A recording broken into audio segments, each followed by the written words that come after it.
Okay. அனைவருக்கும் அன்பான காலை வணக்கம். ஆஹ் கற்க கசடர கற்பவை கற்றபின் நிற்க அதற்கு தக. இது எல்லாருமே வழக்கமாக கேட்ட ஒரு குரலாகத்தான் இருக்கும். இதுல முழுமையாக நாம் வாழ்க்கையில் பயன்படுத்தி கொண்டிருக்கின்றோமா, இந்த குரல் வழி நாம் நடந்து கொண்டிருக்கின்றோமா அப்படின்னா அது ஒரு கேள்விக்குறிதான். இப்பவும் முழுமையா அந்த குரலை பற்றி எடுத்து சொல்லி அதை நாம் பயன்படுத்தி கொண்டிருக்கிறோமா அப்படிங்கிற கேள்வி கேட்கறதுக்கு முன்னாடி, அவ்வளோ 7 வார்த்தைகளை பயன்படுத்துறதுக்கு முன்னாடி ஃபர்ஸ்ட் வார்த்தையிலே நிற்போம். கற்க. இந்த வகுப்புக்கு வர்றோமே, என்ன கற்கிறோம்? இதிலே கேள்வியா நிறுத்தணும்னா, கற்க என்ன கற்றுக்கொண்டு இருக்கிறோம் அப்படின்னாக்க, வெரி பிகினிங்ல இருந்து பார்த்தாக்க, இங்கே கற்றுக்கொள்வது அப்படிங்கிறது 100% சொல்லப்படுகிறதுல அதிகபட்சமாக வெரி பிகினிங்ல இருந்து வரக்கூடியவர்களே கற்பதுங்கிறது 20-30% இருக்கும். அதுவே பெரிய விஷயம். இதனால நான் என்ன செஞ்சேன் அப்படின்னு சொன்னாக்க, நேற்றைய தினம் ஸோ ஒரு 115 நாள் கிட்டத்தட்ட கடந்து இருக்குது இந்த வகுப்பு. டாக்டர் லைவ்லி மேக்சிமம் இதில் கலந்துக்கிட்டு இருக்காங்க. ஸோ இறை தூதராக இருந்து டே டு டே லைஃப்பில் என்ன செய்யணும் அப்படிங்கிறத இறைவழி மூலமாகவும் சித்தர்கள் மூலமாகவும் நிறைய செய்திகளை கொடுத்துக்கிட்டு இருக்காங்க. அப்போ இந்த செய்திகள் மக்கள்கிட்ட எந்த அளவுக்கு போயிட்டு இருக்கு? இப்போ அவர் அடிக்கடி சொல்றாங்க, என்னை விடவும் சிறந்த குருமார்களா நீங்க வரணும். இந்த மிஷனுங்கிறது உலகத்திற்கு எடுத்து செல்லக்கூடிய ஒரு ஊராக நீங்க இருக்கணும். குறிப்பாக இந்த பிறப்பை பற்றி, பிறப்பினுடைய அந்த காரணத்தை பற்றி தெரிந்து கொள்ள வேண்டும். எல்லாருமே பிறக்கிறோம். இப்ப எல்லாருமே லைவ்லி மேக்சிமம் என்ன நினைக்கிறது, இப்ப நம்ம இருக்கிறோம், நிறைய படிக்கணும், நல்ல வேலைக்கு போகணும், பணம் காசு நிறைய சம்பாதிக்கிறோம், நல்ல வீடு வாங்கியிருக்கணும், கார் வாங்கியிருக்கணும், பங்களா இருக்கணும், எந்த பிரச்சனையும் வராது, சந்தோஷமா வாழணும். அது எண்டு கார்டு இல்லை, இருந்துகிட்டே இருக்கணும் அப்படிங்கிறது தான். சரி, எல்லாத்துக்கும் ஒரு எக்ஸ்பைரி டேட் இருக்கு இல்லையா? சரி, நீ வாழணும் அப்படின்னா எவ்வளவு நாளுக்கு வாழணும் அப்படின்னு அந்த கேள்வி கேட்க ஏன் நெகட்டிவா கேட்குற? பட் அப்படி ரியாலிட்டின்னு ஒன்று இருக்கே, எவ்வளவு வரைக்கும் வாழ போறோம்? இவ்வளவு வரை நமக்குன்னு ஒரு கிரேஸ் ஸ்பீடு வச்சுக்க, 100 வயசு 120, ஓகே, எது வேணாலும் ஒரு கிரேஸ் ஸ்பீடு வச்சுக்கிட்டு தானே ஸ்டார்ட் பண்ணோம். நம்ம ஒரு ப்ராடக்ட் தானே, ஒரு லைவ்லிஹுட் ப்ராடக்ட், அவ்வளவுதான். நம்ம ஒரு இயங்கக்கூடிய, உயிரும் உடலும் சதையுமாக இயங்கக்கூடிய ஒரு பொருள், உயிருள்ள ஒரு பொருளாக இயங்கிட்டு இருக்கோம். அப்போ இதுக்கு ஒரு எக்ஸ்பைரி டேட் இருக்குது. அப்போ அதுக்குள்ள நாம என்ன செய்யணும்? நான் ஒரு திட்டமிடுதல் இருக்கும், வச்சுக்கணும். அப்ப 60 வயசு 70 வயசு, அப்ப இதுக்குள்ள இதெல்லாம் முடிச்சிட்டோமா அப்படிங்கிற விஷயத்த நாம நமக்குள் ஆய்வறிந்து நடந்து கொண்டிருக்கணும். அப்படி பார்த்தாக்க அந்த கேள்விக்கு ரொம்ப பேருக்கு தயாராக இல்லை. பட் நம்ம இதிலே சொல்றதுங்கிறது, நேற்றைக்கு ஒரு பதிவு ரமணி சார் தான் போட்டிருந்தார் நினைக்கிறேன். அது வள்ளலாரோடது எக்ஸ்ட்ரீம். ஆன்மீகத்தினுடைய உச்சம்ங்கிறது வள்ளலார் சிம்பிளா சொல்றாரு. பிறப்பு இறப்பு அப்படிங்கிறது இயற்கை அப்படின்னு சொல்லும்போது அவர் சொல்றாரு, பிறப்பு இயற்கையாக இருக்கலாம், இறப்புங்கிறது இயற்கையே இல்லை, அது செயற்கை. ஏன்னா பிறவியற்ற நிலையை நீ அடைய முடியும் அப்படிங்கிறது தான் ஆன்மீகம் அப்படிங்கிறத, ரொம்ப ரொம்ப எக்ஸ்ட்ராடினரி. ஆன்மீகத்தினுடைய உச்சமே அதுதான். நீ பிறக்கிறதே பிறப்பில்லாமல் இருக்கிறது தான். அப்போ வள்ளலார் சொல்றாரு, இறப்புங்கிறது இயற்கை இல்லை, நீனா உருவாக்கிக்கிற, உன்னுடைய கர்மா உருவாக்கி கொள்கிறது. அப்போ பிறவியற்ற நிலையை உன்னால் அடைய முடியும், நீயும் இறைவனாக மாற முடியும். அப்போ நம்முடைய சித்தர்கள் முழுமையாக சொல்லி கொண்டிருக்கின்ற விஷயம் அப்படின்னா, நீயும் இரவா நிலையை அடைய முடியும், இறைத்தன்மையோடு இருக்க முடியும், இறைத்தன்மை தான், அதை உணர்ந்து இறைவனாக மாற முடியும். பர்த்தோட பர்பஸே அதுதான். இது நம்ம ரொம்ப எக்ஸாஜரேஷன் பண்ணி சொல்றதில்ல, மிகைப்படுத்தி சொல்லப்பட்டதில்ல. இந்த பிறப்புங்கிறது அனுபவம் வாய்ந்து கடைசியில் அந்த எண்டுக்கு தான் வரணும். அப்போ அதை முன்கூட்டியே சொல்லக்கூடிய, கற்றுக் கொடுக்கக்கூடிய ஒரு இடமாக இந்த இடம் இருக்குது. அப்படிங்கும்பொழுது நான் என்ன பண்ணேன் அப்படின்னு சொன்னாக்கா, டாக்டர் இப்படி சொல்றாங்க கற்றுக் கொடுக்கணும். அப்போ கற்றுக்கொள்ளக்கூடியவர்கள், இதுல பெற்றுக்கொள்ளக்கூடியவர்கள் இருக்காங்க. பெற்றுக்கொள்றது வேற, கற்றுக்கொள்வது. பெற்றுக்கொள்வது தனக்கு ஆரோக்கியம் வேண்டும், பொருளாதாரத்தில் உயர்வு வேண்டும் அப்படிங்கிறத பற்றியும், குடும்ப உறவுகள் மகிழ்ச்சியாக இருக்கணும் அப்படிங்கிற ஒரு எதிர்பார்ப்போடும் பல விஷயங்களை கேட்டு ஆலோசனைக்காக இங்க வர்றவங்க நிறைய இருக்கிறாங்க. அப்போ அவர்கள் எதை சொல்லுகிறார்களோ, மரணமில்லா பெருவாழ்வு. ஆமா. அதனால் மரணம்னு சொல்லக்கூடாதுங்கிறதுனால பிறவியற்ற பெருநிலை அப்படின்னு சொன்னேன். அப்போ இதை பெற்றுக்கொள்ளுதல் அப்படிங்கிறது, என்ன வேணுமோ அதை பெற்றுக்கொள்ளுகின்ற இடமாக இருப்பதையும் தாண்டி, நீங்கள் கற்றுக்கொண்டால் கற்றுக்கொள்ளுகின்றவர்கள் எது வேண்டுமோ அதை பெற்றுக்கொள்ளலாம். அப்போ அதை சொல்லக்கூடிய இடத்துல நாம இருக்கிறோம். நன்றி, நன்றிம்மா, நன்றி. ஆமா. அதுதான் கற்க கசடர கற்பவை.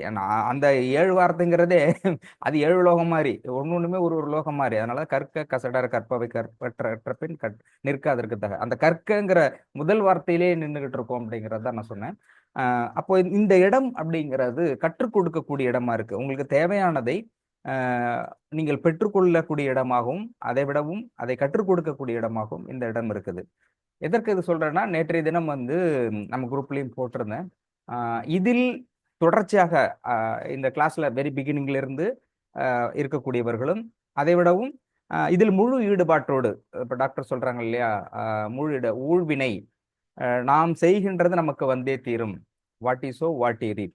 நீ எதை விதைக்கிறாயோ அதையே அறுவடை செய்கிறாய் அப்படிங்கிறாங்க இல்லையா. அதை முழுமையாக அப்படின்னு சொல்ல முடியாது, ஓரளவு உணர்ந்து அதை தன்னுடைய வாழ்வில் பின்பற்றி இதிலிருந்து வெளியே வர வேண்டும் அப்படிங்கிற குறைந்தபட்ச அந்த தன்மை உடையவர்களாக யாரெல்லாம் இருக்கிறாங்களோ, இந்த டாக்டர் சொல்லக்கூடியதை பெரும்பாலும் யாரெல்லாம் ஃபாலோ பண்ணிட்டு இருக்கிறாங்களோ, அந்த இடத்துக்கு வரணும்னு முயற்சி செய்து கொண்டு இருக்கிறார்களோ, அவர்களை மட்டும் நான் வந்து தனிப்பட்ட முறையில் அந்த செலக்டட் பீப்புளாக இருக்கும்போது ஒரு 57 60 பேர் கிட்டத்தட்ட செலக்டட் பீப்புளாக எடுத்துட்டு நான் என்ன பண்ணேன்னா, அந்த 60 பேருக்கு மட்டுமான இந்த சிறப்பாக சில பயிற்சிகளும் கொடுத்து அந்த இடத்துக்கு அப்படிதான் எடுத்துட்டு போக முடியும். இப்போ டாக்டர் சொல்றாங்க, இப்போ நான் அந்த அவர் சொல்றதுல கொஞ்சம் சேனலைஸா இருக்கு, அப்படி டிரான்ஸ்ஃபர்மேஷன் கொஞ்சம் மாத்தி கூட அவர் வர வரைக்கும் அந்த இடத்துல இருக்கு இல்லையா. இப்போ இது போன்ற ஒரு இடத்துக்கு வரணும், எல்லாருமே கற்றுக்கொள்ளணும் அப்படின்னாக்க அப்ப ட்ரெயின்டு பீப்புள் தேவைப்படும் அப்படிங்கிறதுனால நேத்திக்கு ஒரு மீட்டிங் வச்சிருந்தேன்.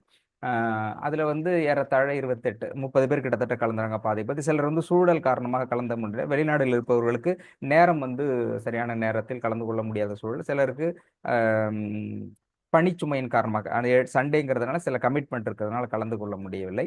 இருந்தாலும் இந்த செஷன் நடத்திட்டு இருக்கும்போது அப்போ டாக்டர் வந்து சொன்னாங்க, என்னது சொல்றேன்னா, இங்கே நடக்கக்கூடிய ஒரு ஒரு செய்தியும் ஒரு ஒரு விஷயமும் எதுவாக இருந்தாலுமே ஒரு each and every steps watched by the divine.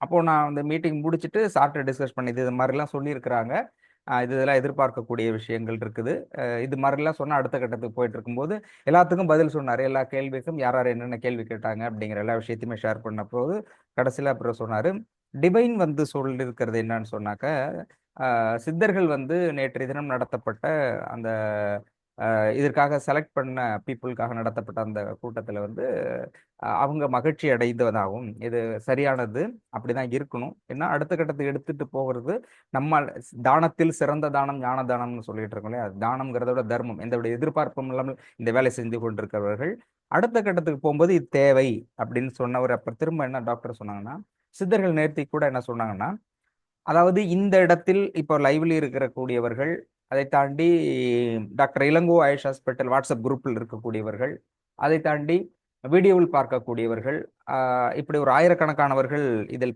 தொடர்ச்சியாக அல்லது நேரம் கிடைக்கும் போது இதை பார்த்து பயனடையக்கூடியவர்களாக இருக்கிறாங்க. டாக்டர் கிளியரா சித்தர்கள் சொல்றாங்க, என்ன சொல்றாங்கன்னா, இங்கே வருகின்ற ஆன்மாக்கள் இந்த பிறவியை பற்றி தெரிந்து கொண்டு இதிலிருந்து வெளியே வரக்கூடிய வாய்ப்புள்ள ஆன்மாக்களாக இருக்கிறார்கள். அவர்களுக்கு திடீர்னு பிறவேற்ற நிலை அப்படின்னா அவர்களுக்கு புரிஞ்சுக்க முடியாது. அதனால் அவர்கள் ஒரு துன்பம் இருக்குது. பொருளாதாரத்தில் வந்து எப்படி தண்ணீர் வெட்டுது, நமக்கு தேவையான கடன்லாம் பிரச்சனைலாம் எப்படி தீர்க்கிறது, இது இந்த மாதிரி அதுக்கு காரணமாகவோ, அல்லது உடம்புல பிரச்சனையா இருக்கு, டிசீஸ் இந்த மாதிரி இருக்குது, அந்த நெகட்டிவ் வேறு சொல்லக்கூடாது, இருந்தாலும் புரிதலுக்காக சொல்றேன், ஆரோக்கியம் வேண்டும் அப்படிங்கிறதுக்காகவோ, அல்லது குடும்பத்தில் எவ்வளவு சிக்கல்கள் இருக்கு, இது சரி பண்ணணும் அப்படிங்கிறதுக்காகவோ இதுதான் டூலா வச்சுக்கிட்டு வர்றாங்க. அவங்களுக்கு ஒரு திடீர்னு வர முடியாதுங்கிறதுனால இப்படி வருகிறார்கள்.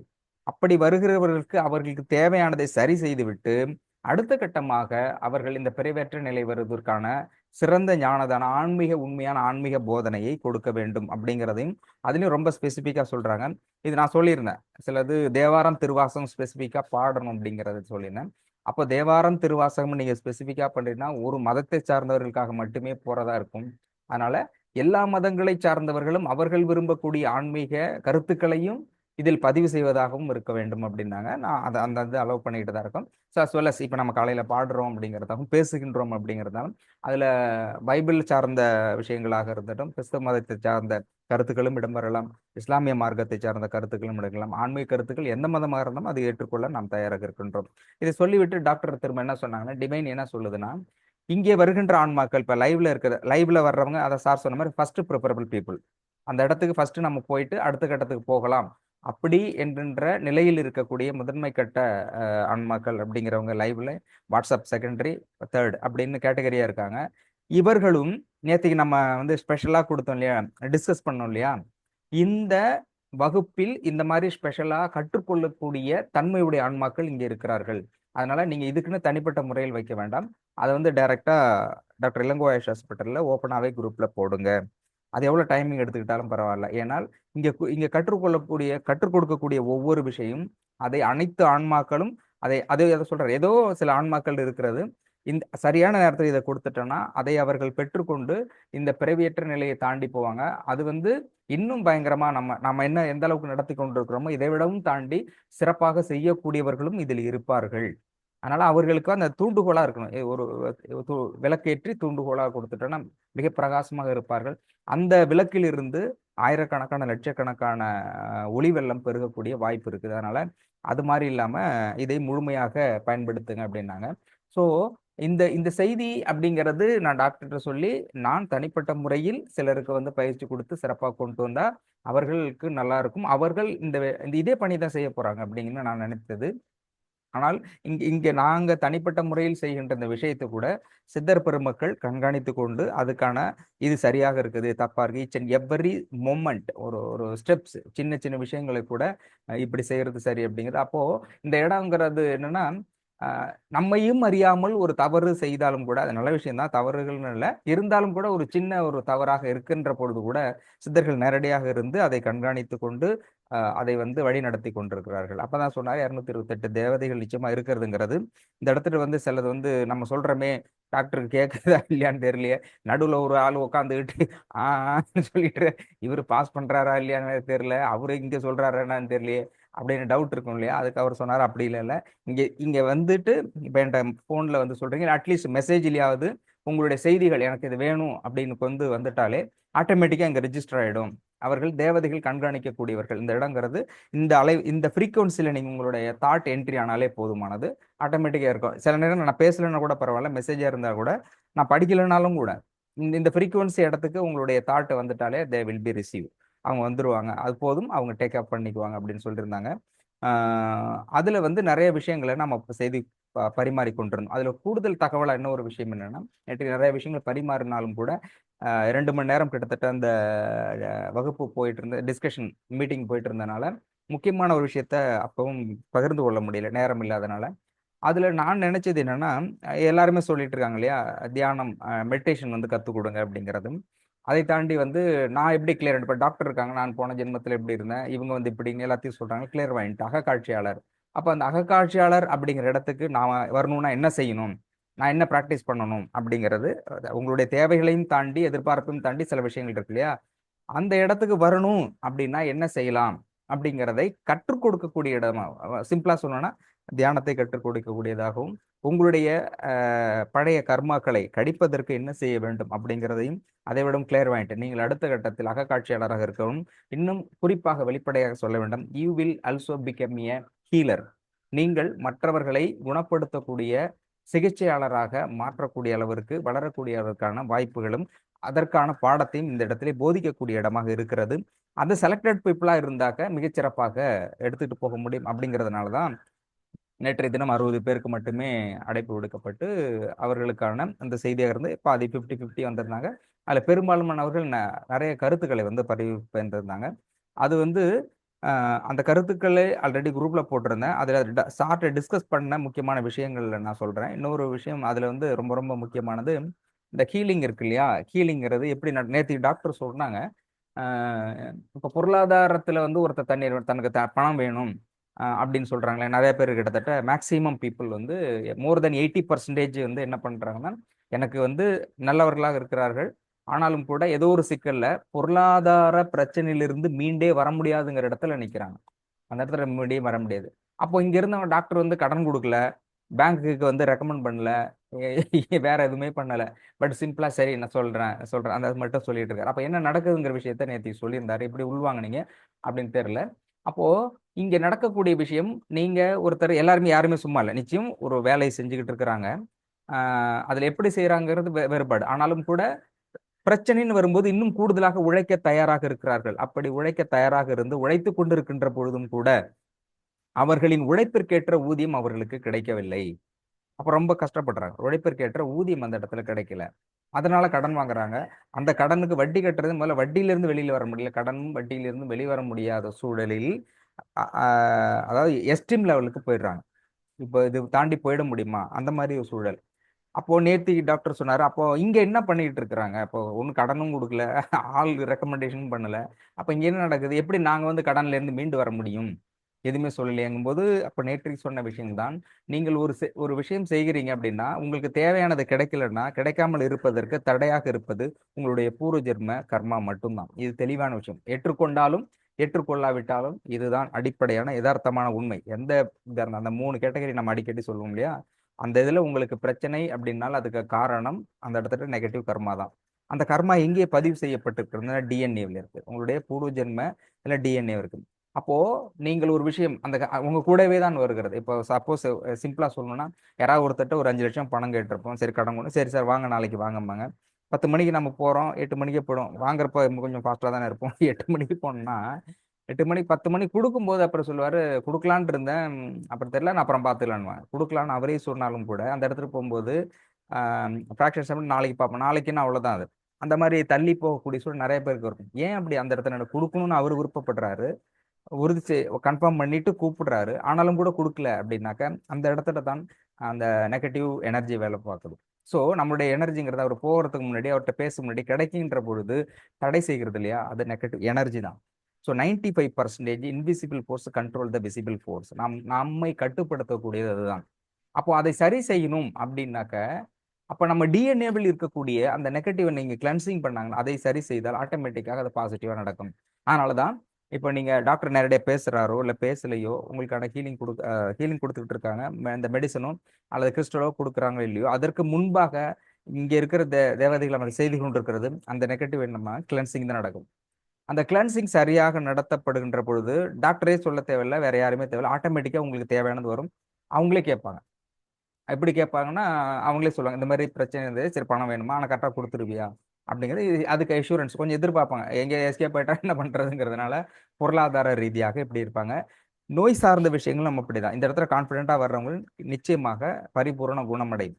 அதுல வந்து நேற்று முந்தாநாத்து ஒரு நண்பர் வந்து உடனடியாக ஃபோன் பண்ணி, ம் அ அது மாரி அவர்களுடைய மிஸ்ஸஸ்க்கு வந்து கரெக்ட்டா 7:25 இருக்கும் கிட்டத்தட்ட.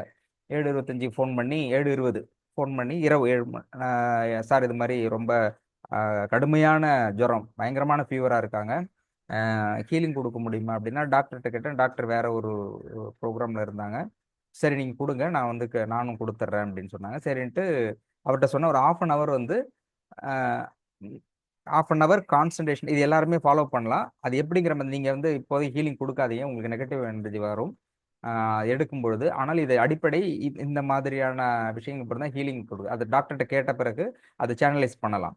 ஆ அப்போ நான் வந்து ஹீலிங் 1/2 அன் ஹவர் கொடுத்துட்டு கரெக்ட்டா 7:30 டூ 8 சரின்ட்டு ஹீலிங் குடுத்துக்கிட்டு இருக்கும்பொழுது, ஸோ ஐ கேன் ஃபீல் அவங்களோட எனர்ஜிங்கிறது ரொம்ப லாஸ்ல இருக்குது.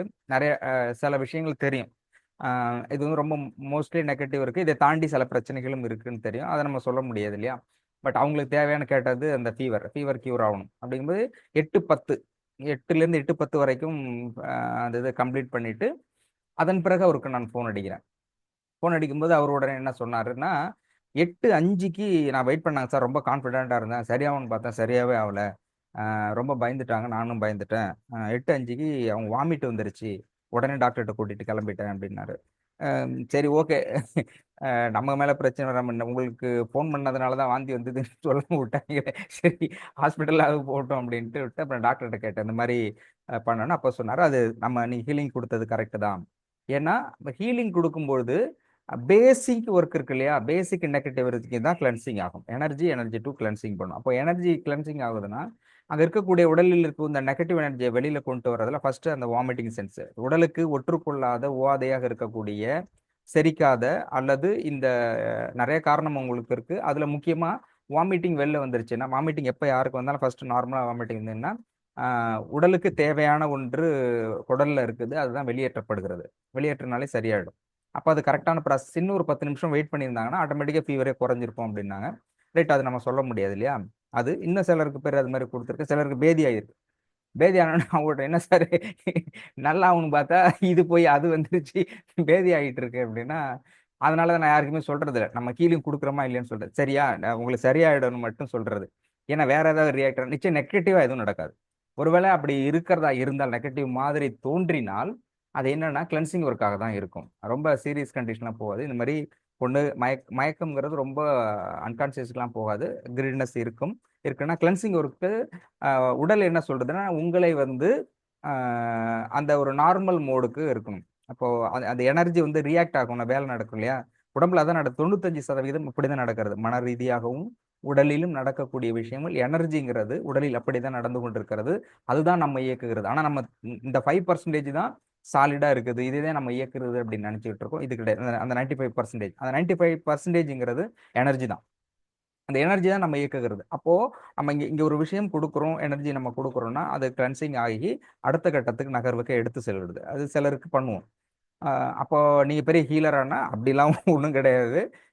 இப்படி கொடுத்தா பண்ணுவோம் அப்படின்னு சொல்லி கொடுத்த டாக்டர் சொன்னதை லேசாக இம்ப்ளிமெண்ட் பண்ண முயற்சி பண்ணிட்டு இருக்கேன். அதுவும் ப்ரொடெக்ஷனோட தான். ஹெவியாக ஒன்றும் பண்ணுறது. சப்போஸ் ஹெவி ரொம்ப சீரியஸ் கண்டிஷனாக இருக்கிறவருக்கு ஹீலிங் பண்ணணும்னா டாக்டர் பக்கத்துல இருந்து சொல்லுவார். அவர் வாட்ச் பண்ணி அவருடைய ப்ரெசன்ஸில் தான் நடக்கும். இது எதுக்கு சொல்றேன் அப்படின்னா, என்னை உயர்த்திக்கிறதுக்காக. இந்த இடத்துக்கு நீங்களும் வரணும் அப்படிங்கிறது என்னுடைய விருப்பம், டாக்டருடைய விருப்பம். அதுதான் சொல்றாரு.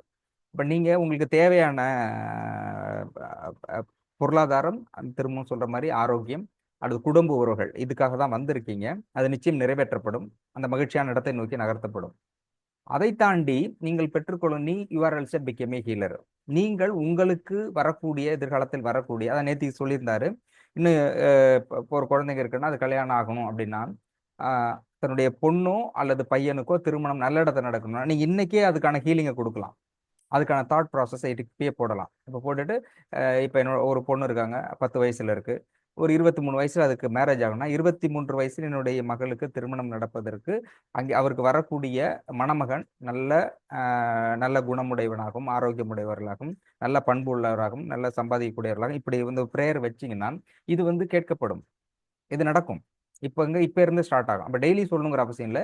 எப்பயாவது ஒரு இடத்துல பிரேயர் வைக்கிறீங்கன்னா அது வந்து எக்ஸிக்யூட் ஆகும். அப்போ நீங்க எந்த நிலையில் மனநிலையில் இருந்து எந்த மாதிரியான வார்த்தையை பயன்படுத்தி அந்த எனர்ஜி எப்படி டியூன் பண்றீங்க அப்படிங்கிறது தான் விஷயமே. இந்த நடக்கக்கூடியதுங்கிறதும் எல்லா மெடிக்கல்லையும் நடக்கிறது அப்படிதான். இப்போ மெடிக்கல் சயின்ஸாக எடுத்துக்கிட்டோம்னாக்க மெடிக்கல் சயின்ஸில் கொடுக்குற டேப்லெட்டாக இருக்கட்டும், இன்ஜெக்ஷனாக இருக்கட்டும், அது என்ன நடக்குதுன்னா அது ஒரு பொருளுங்கிறது கன்வெர்ட் ஆகி கடைசியில் எனர்ஜி அதை பிக்கமே எனர்ஜி அது வந்து ஒரு ஆற்றலாக மாறி அது உடலில் என்ன தேவையோ அந்த பெயின் கில்லர்னா அந்த பெயின் கில்லர் வேலையை அது செய்யும். அது எனர்ஜியாக மாறும். அப்போ என்னென்ன பிரச்சனை அப்படிங்கிறது அது வெளியில் நமக்கு தெரியக்கூடாது மூலக்கூறுகளாக இருக்கும். மெத்தடாலஜி ஆஃப் மூலக்கூறு. அதில் இன்னொரு விஷயம் கூடுதலாக சொல்லணும்னா பெயின் கில்லர் யாரும் பயன்படுத்தாதீங்க. ஏற்கனவே நான் ஒரு பதிவு போட்டிருந்தேன். பெயின் கில்லர் போட்டு தொடர்ச்சியாக பயன்படுத்தும் போது நம்ம இதில் இருக்கிறதா ஒருத்தன் அவங்களுடைய பொண்ணுன்னு நினைக்கிறேன் யாருன்னு.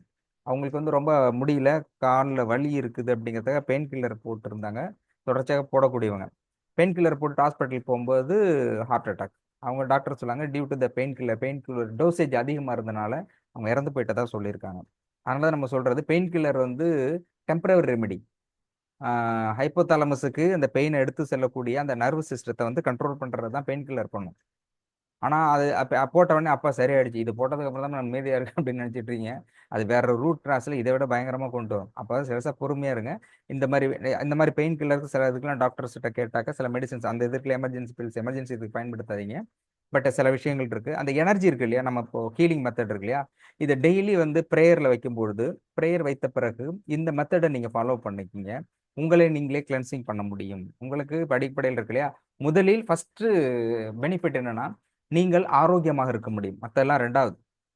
முதல்ல நீங்கள் ஆரோக்கியமாக இருக்க முடியும். நீங்கள் உங்களை ஆரோக்கியமாக வைத்துக் கொள்வதற்கு முதல்ல நீங்க செய்ய வேண்டியது, இப்ப நம்ம சொல்கின்ற இந்த 18 விஷயங்களை முடிந்த அளவுக்கு செஞ்சா போதும். Try to best. இது என்னால பண்ண முடியும். அதுல பர்டிகுலரா நேரத்துல படுக்கிறது இருக்கு இல்லையா, அது வந்து மிகப்பெரிய பொருளாதாரத்தை கொடுக்கக்கூடிய, உடலை வந்து பக்குவப்படுத்தக்கூடிய, உடலை ஹீலிங் பண்ணக்கூடிய விஷயத்தை early morning early night bed early bed 7 to 8க்குள்ள சாப்பிடுறது அப்படி இருக்கு இல்லையா?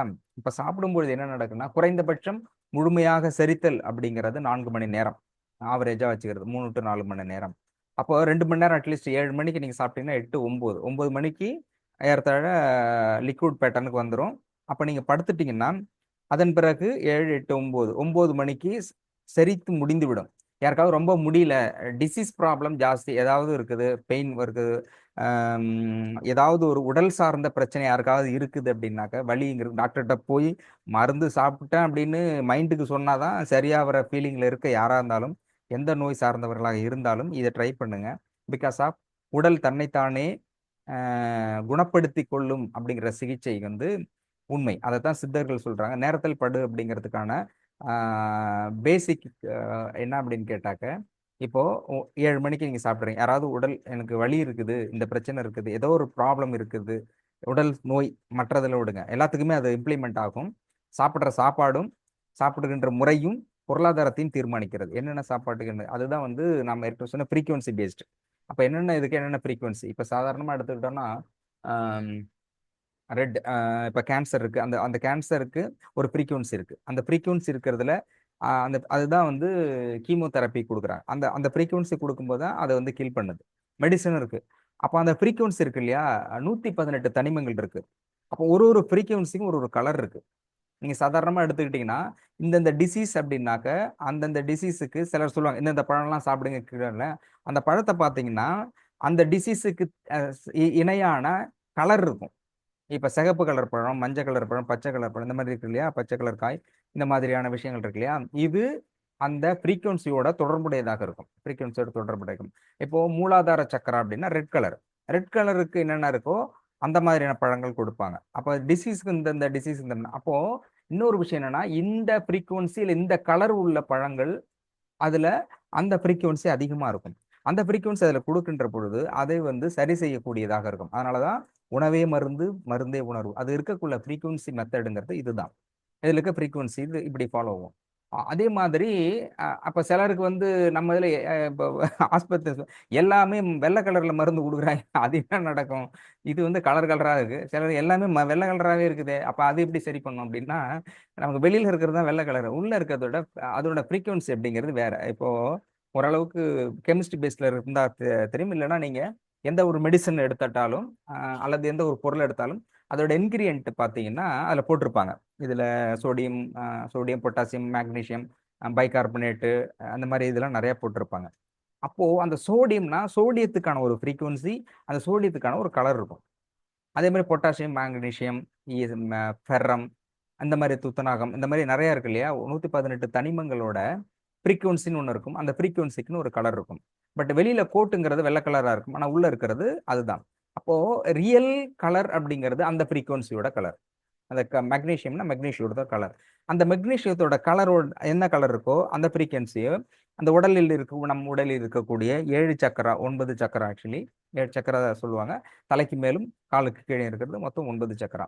இந்த 9 சக்கரா பர்டிகுலரா மெயின் சக்கராவா 7 சக்கரா. அந்த 7 சக்கராவில் இருக்க ஃப்ரீக்வன்சியும் இந்த கலரும் டியூன் அப் ஆகும் பொழுது அந்த அதை சார்ந்த நோய்கள் சரியாகும். அப்போ என்னென்ன நோய்க்கு என்னென்ன ஃபுட்டு அப்படின்னு இருக்கு கரெக்டா அந்த மெத்தடை நீங்க ஃபாலோ பண்ணலாம். அப்போ அது கொஞ்சம் டீப் சயின்ஸ். அது என்னென்னதுன்னு தெரிஞ்சுக்கிறது அது லேட்டரான் வந்து நம்ம நிச்சயமா அதை அந்த லிஸ்ட் அவுட் கொடுப்போம்.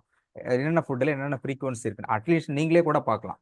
அப்போ சப்போஸ் இருக்குன்னா நெட்டில் போய் தட்டி பார்த்து ஆப்பிள்னா அது இன்னும் ஒன்று மை கைண்ட் ரெக்வஸ்ட் டாக்டர் அடிக்கடி சொல்றது நாட்டு காய்களை அதிகமாக பயன்படுத்துங்க. ரொம்ப பேர் என்ன யாராவது பார்க்கணும் உடனே ஆப்பிள், ஏன்னா எல்லாத்துக்கும் தெரிஞ்சு, ஏன்னா அவங்க மார்க்கெட்டிங் பக்காவாக பண்ணிருக்காங்க. ஆனா அவனை கற்றுக் கொடுக்கும்போது A for apple, A for apple போடு இல்லை ஆப்பிள் ஆப்பிள் பழம்னால நமக்கு என்ன ஆப்பிள் தான் இருக்கு. ஒரு ஆப்பிள் 100 ஆப்பிள் கிட்டத்தட்ட சம்மானது ஒரு கொய்யா பழத்துக்கு இருக்கு. ஆனா நமக்கு அது சொல்றது இல்லை. அது தெரியறது இல்லை. உண்மையில் சத்துள்ள பழங்கள் அப்படிங்கிறது தெரியல. அதனால தான் டாக்டர் வந்து பெரும்பாலும் சொல்றது நாட்டு காய்கறிகளையும் நாட்டு பழங்களையும் அதிகமாக பயன்படுத்துங்கள். நம்ம நாட்டுக்கு இருக்கு இல்லையா, வாழ்வியல் அப்படிங்கிறதே நம்ம எந்த இடத்துல பிறக்கிறோமோ அந்த சுற்றத்தை சார்ந்த அதை ஏற்றுக்கொள்ளக்கூடியதாக உடல் தகவமைப்பு இருக்கும். அப்படிதான் வாழணும். அது மாதிரி வாழ்வதற்கான தகவமைப்பை கிரியேட் பண்ணிட்டு தான் அந்த இடத்துல தான் ஒருத்தர் பை பர்த்தே நடக்கும். அப்போ ஒருவருக்கு டிசீஸ் வருதுனாலும் அதை சார்ந்து தான் வரும்.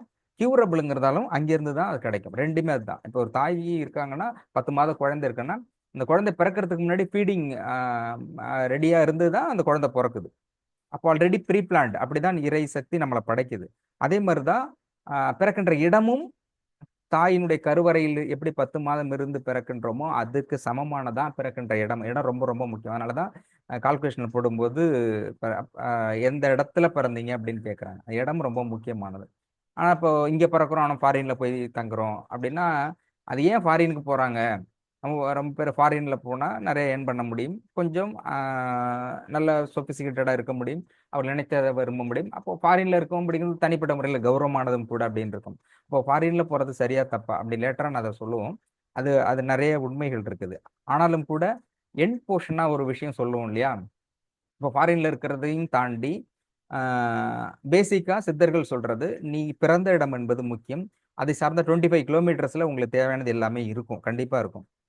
அப்போ சாப்பிடுகிறது, அந்த இடத்துக்கு வர்றது ஹீலிங் மெத்தட் எப்படி நடக்கிறது, சாப்பாடு அப்படிங்கிறது நாட்டு காய்கறி, நாட்டு சார்ந்த ஏன்னா தேவையான விட்டமின் மினரல்ஸ்லாம் இது கிடைக்கும்.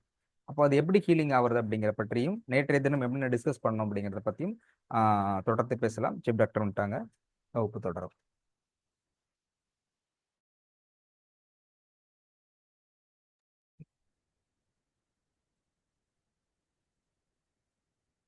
அனைவருக்கும் வணக்கம். நேற்று சந்திரகிரகணம் சொன்ன மாதிரி எல்லாரும் ஃபாலோ பண்ணிட்டேங்கன்னு நினைக்கிறேன். வணக்கம், எல்லாருக்கும் வணக்கம்.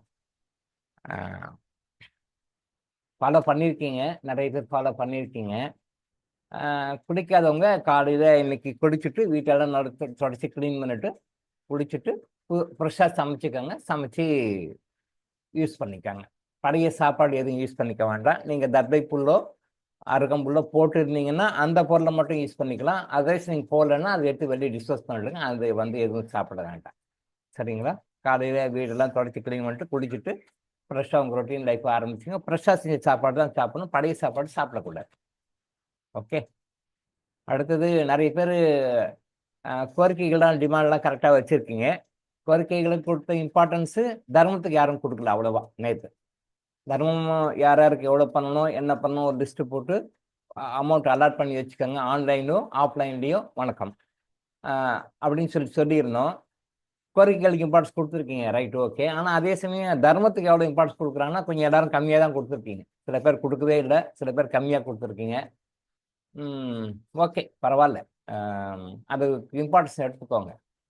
நம்ம கர்மா கலிவிங்ஸில் நம்ம எல்லாருக்கும் கிரகணம் ஆரம்பிக்கிறதுக்கு முன்னாடி பண்ணிட்டாலும் கூட அப்புறம் பார்த்தா அந்த 2 நாள், அந்த 1 நாள் கேப்பில் நிறைய பேட் கர்மாஸ் நிறைய வந்திருக்கு உங்களுக்குன்னா உங்கள் ஃபேமிலியில் இருக்கிறவங்களுக்கும் சரி. இப்போ கர்மாலஜி ஹீலிங் ஃபாலோவர்ஸ் யார் பண்ணுறாங்க அப்படின்னா, இப்போ நீங்கள் ஃபாலோ பண்ணீங்கன்னா உங்கள் ஃபேமிலியில் இருக்கிறவங்க ஃபாலோ பண்ணுறவங்க இருப்பாங்க, ஃபாலோ பண்ணாதவங்க இருப்பாங்க, உங்களுக்கு ஆப்போசிட்டாக இருக்கிறவங்க இருப்பாங்க.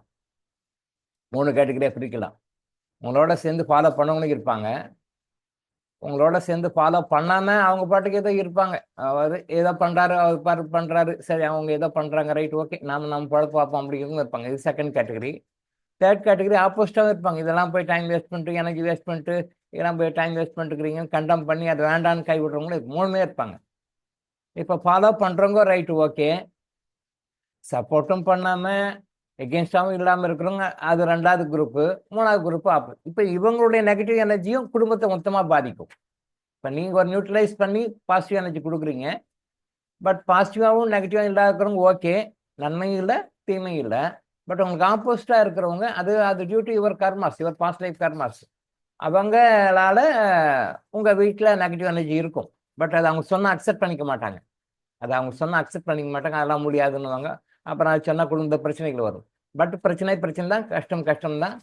ஸோ அந்த எனர்ஜியே இப்போ நாங்கள் காலையில் இப்போ கிளியர் பண்ணிட்டு வந்தோம். இப்போ நாங்கள் வர்ற வரைக்கும் கிரகணம் முடிஞ்ச பிறகு யார் யாருக்கெல்லாம் என்னென்ன ஃபேமிலி என்னன்னு சொல்லி அசஸ் பண்ணும்போது இந்த மாதிரி உங்களை ஃபாலோ பண்ண விடாமல் வேண்டான்றதும், உங்களை ஃபாலோ பண்ணிக்க தேவையில்லைன்னு நினைக்கிறவங்களும் குடும்ப உறுப்பினர்கள் இருக்கிறவங்க அவங்களுடைய அறியாமையினால இருக்கிற நெகட்டிவ் எனர்ஜினால வந்த எனர்ஜிஸை ஜஸ்ட் நான் இப்போ எல்லாம் கிளியர் பண்ணி கொடுத்துட்டு வந்தோம். சித்தர் பெருமக்களும் இறைவனும் நானும் எல்லாரும் சேர்ந்து அந்த நெகட்டிவ் எனர்ஜியை கிளியர் பண்ணிட்டு வந்தோம். உங்கள் ஃபேமிலி சம்மந்தப்பட்டவங்களுடைய நெகட்டிவ் எனர்ஜிஸை இப்போ கிளியர் பண்ணிட்டு ஜஸ்ட் வந்தோம். அதனால தான் இன்னைக்கு கூட ஒரு கொஞ்சம் லேட் ஆயிடுச்சு வரது, முடிச்சோம். ஸோ இது இது வந்து எனர்ஜி வந்து நம்மளை நாமளே கிரியேட் பண்ணிட்டே இருப்போம். நம்மளை சுற்றி இருக்கிறவங்களுக்கும் வரும். நம்மை சுற்றி இருக்கின்ற நம்ம ஃபேமிலியை சார்ந்த உங்களுடைய நெகட்டிவ் எனர்ஜி நம்மளை பாதிக்கும். இந்த உண்மையை வந்து புரிஞ்சுக்கங்க. இது எல்லா ஃபேமிலியும் நடக்கிறது தான், எல்லா ஃபேமிலியும் எல்லா அமைப்புகளையும் நடக்கிறது தான். பொதுவாகவே வந்து இந்த ஜோதிடர் படம் கேட்க போனவங்க கேட்டு நீங்கள் அந்த அனுபவம் இருக்கும்னு நினைக்கிறேன். நீங்கள் ஜோதிடம் படம் கேட்க போனீங்கன்னா அவர் கேட்பார், உங்கள் வீட்டில் வேற யாரெல்லாம் இருக்காங்க, அவங்களுடைய நட்சத்திரம் எல்லாம் என்ன சொல்லுங்க அப்படின்னு சொல்லி கேட்பாங்க. சில பரிகாரம் செய்ய சொல்லும்போது கூட நீங்கள் செய்ய வேண்டாம், அவங்கள செய்ய சொல்லுங்க. இந்த பிஸ்னஸ் எல்லாம் ஆரம்பிக்கணும்னு சொல்லி சொன்னால் கூட உங்கள் பேரில் ஆரம்பிக்க வேண்டாம், அவங்க பேரில் ஆரம்பிங்க, உங்கள் ஒய்ஃப் பேரில் ஆரம்பிங்க, உங்கள் ஹஸ்பண்ட் பேரில் ஆரம்பிங்க, உங்கள் குழந்தைங்க பேரில் ஆரம்பிங்க, உங்கள் பேரில் வேண்டான்னு சொல்லுவாங்க. கேள்விப்பட்டிருப்பீங்கன்னு நினைக்கிறேன்.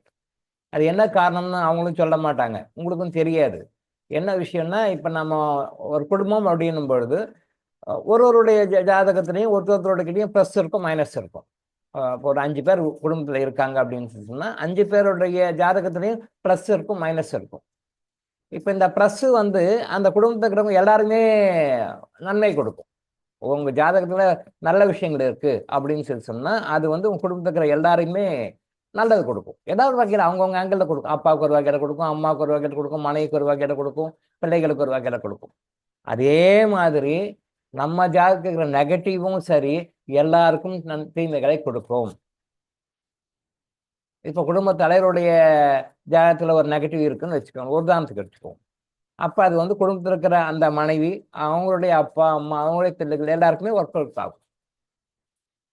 இப்போ குடும்பத்தில் ஒரு மகன் இருக்காங்க, மகள் இருக்காங்க, வீட்டில் வேற யாராவது இருக்காங்க அப்படின்னா அவங்களுடைய நெகட்டிவும் மற்றவங்க எல்லாரையும் பாதிக்கும். இது வந்து என்ன நம்ம சொல்கிறோம், ஒரு ஜாதகத்தில் இருக்கிறவருடைய நன்மைகள் வந்து ஒட்டுமொத்த குடும்பத்தில் இருக்கிறவங்களையும் நன்மை கொடுக்கும்.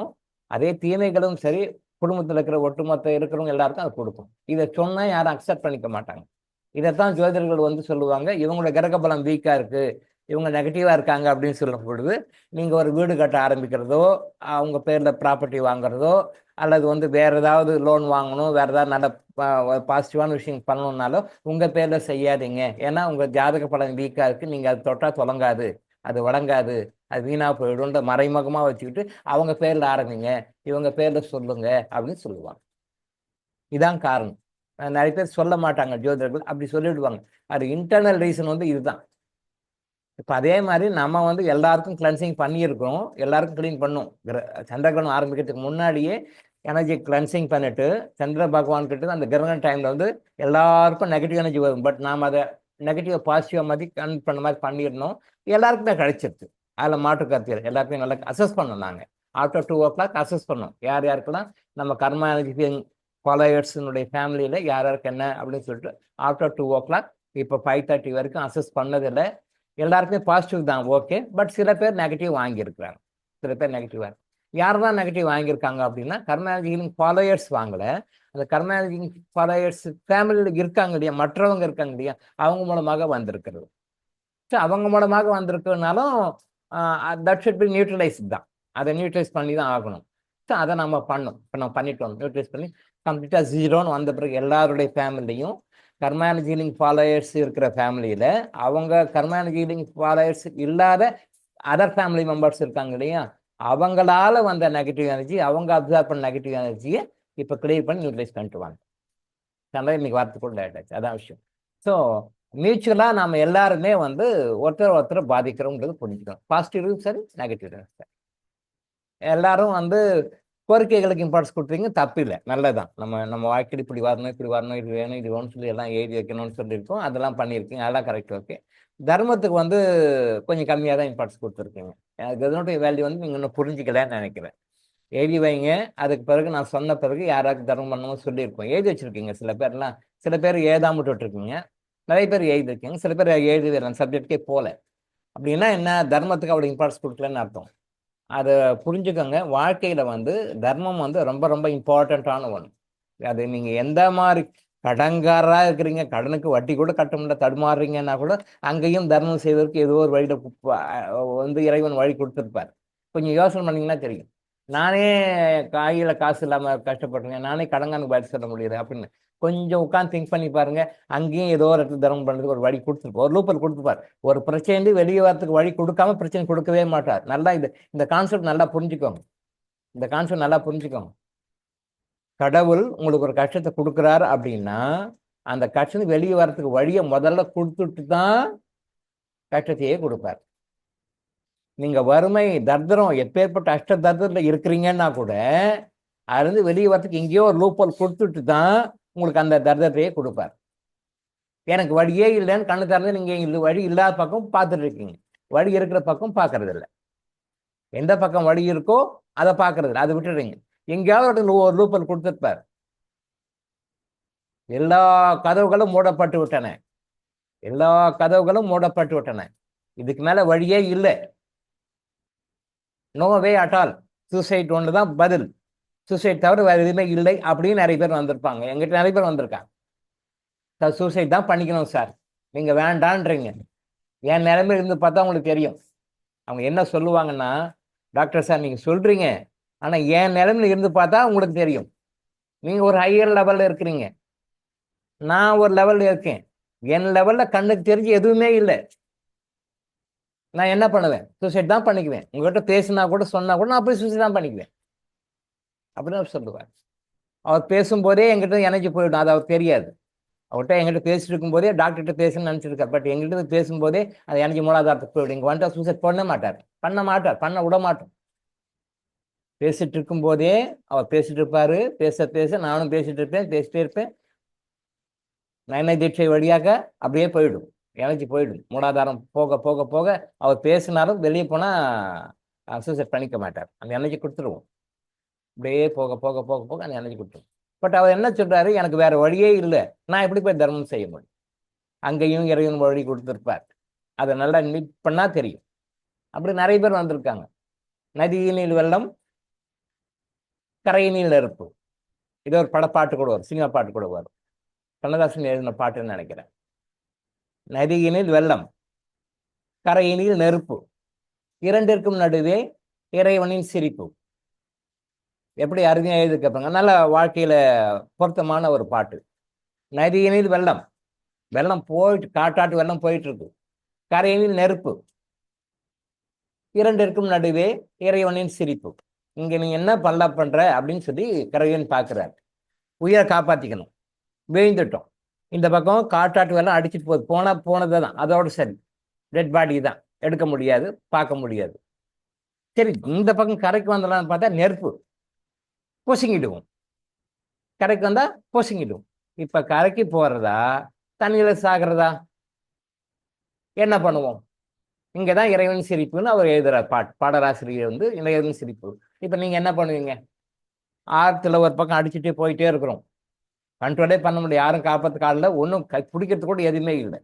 சரி, எப்படியோ தட்டு மாதிரி இந்த பக்கம் வரணும், இங்க பக்கம் நெருப்பு, பொசுங்கிடுவோம். இரண்டுக்கு முன்னாடி இறைவன் சிரிப்போம். இந்த இடத்துல தான் நம்ம இறைவனை நினைக்கணும், திங்க் பண்ணணும். ஏதாவது வழி காட்டுவார், ஏதாவது ஒரு காட்டுவார், ஏதாவது ஒரு துரும்பு மாதிரி கிடைக்கும், பிடிச்சிட்டு வந்துடுவோம். அந்த நேரம் பார்த்து மழை பெய்யும், நெருப்பு அமைஞ்சிடும். இறைவனால முடியாது எதுவுமே கிடையாது. What is impossible for man is possible for God. What is impossible for man, what is impossible for man is possible for God. Definitely is possible for God. இந்த இடத்துல என்ன பண்ணும்? இந்த இடத்துல என்ன பண்ணும்? நீங்க டிவைனை கான்டாக்ட் பண்ணும், அதுதான் மேட்ரு. நீங்க என்ன அவரை எப்படி கான்டாக்ட் பண்றீங்கன்றது தான் மேட்டர். நீங்க கான்டாக்ட் பண்ணிட்டீங்கன்னா அடுத்த அமௌண்ட் என்ன நடக்கும்? திடீர்னு காட்டாட்டு வெள்ளம் குறையும், நீங்க வந்து சஸ்டைன் பண்ணிக்கிற அளவுக்கு அந்த பிளட் குறையும். இங்க ஏதாவது ஒரு இடத்துல கைப்பிடி மாதிரி பிடிச்சி ஒதுங்கிடுவீங்க. இந்த ஒதுங்குற நேரத்துல மழையும் என்ன பண்ணும்? குறைஞ்சிடும், அந்த நெருப்பு தணல் ஆறிடும். இது ரெண்டுமே பண்ணும், ஏதாவது ஒன்று பண்ணும், ரெண்டையும் பண்ணும். நீங்க எந்த அளவுக்கு டிவைனை கான்டாக்ட் பண்றீங்க அந்த பொறுத்து தான். அதே மாதிரி நீங்க வந்து தேவாரம், திருவாசகம், பைபிள், குரான், இல்லை மற்ற மற்ற மதங்களில் இருக்கிற அந்த ஹோலி வர்சஸ் ஹோலி புக்ஸு, நீங்கள் என்ன சாண்டிங் பண்ணாலும் காலையிலிருந்து நைட்டு வரைக்கும் அதையே ஓதி ஓதி ஓதி அதிலேயே உட்கலந்து போயிட்டாலும் கூட தர்மம் கொடுக்கின்ற பலனை அதெல்லாம் கொடுக்காது. நீங்கள் நினைக்கலாம், நான் காலையிலேருந்து நைட் வரைக்கும் திருவாசகம் படிக்கிறேன், நான் தேவாரம் படிக்கிறேன், நான் வந்து நாராயண தீவி பிரபந்தம் படிக்கிறேன், நாராயண தீவி பிரபந்தம் படிக்கிறேன், நான் அதை படிக்கிறேன், இதை படிக்கிறேன், ஹோலி வெர்சஸ் குரான் படிக்கிறேன், பைபிள் படிக்கிறேன். நீங்க எதை படிச்சாலும் அதுலயே உருகி உருகி உருகி அப்படி கரைஞ்சு போயினாலும் தர்மம் கொடுக்கின்ற பிறகுதான் இது எல்லாமே. நீங்க மனசார மனசார இறைவன் எனக்கு கொடுத்தது இது, இதுல நான் ஒரு பங்கா இறைவனுடைய கடமையாக இறைவனிட்ட கட்டளையை நான் அதை ஏற்றுக்கிட்டு நான் பண்றேன். நீங்க செய்யற தர்மம் தான்.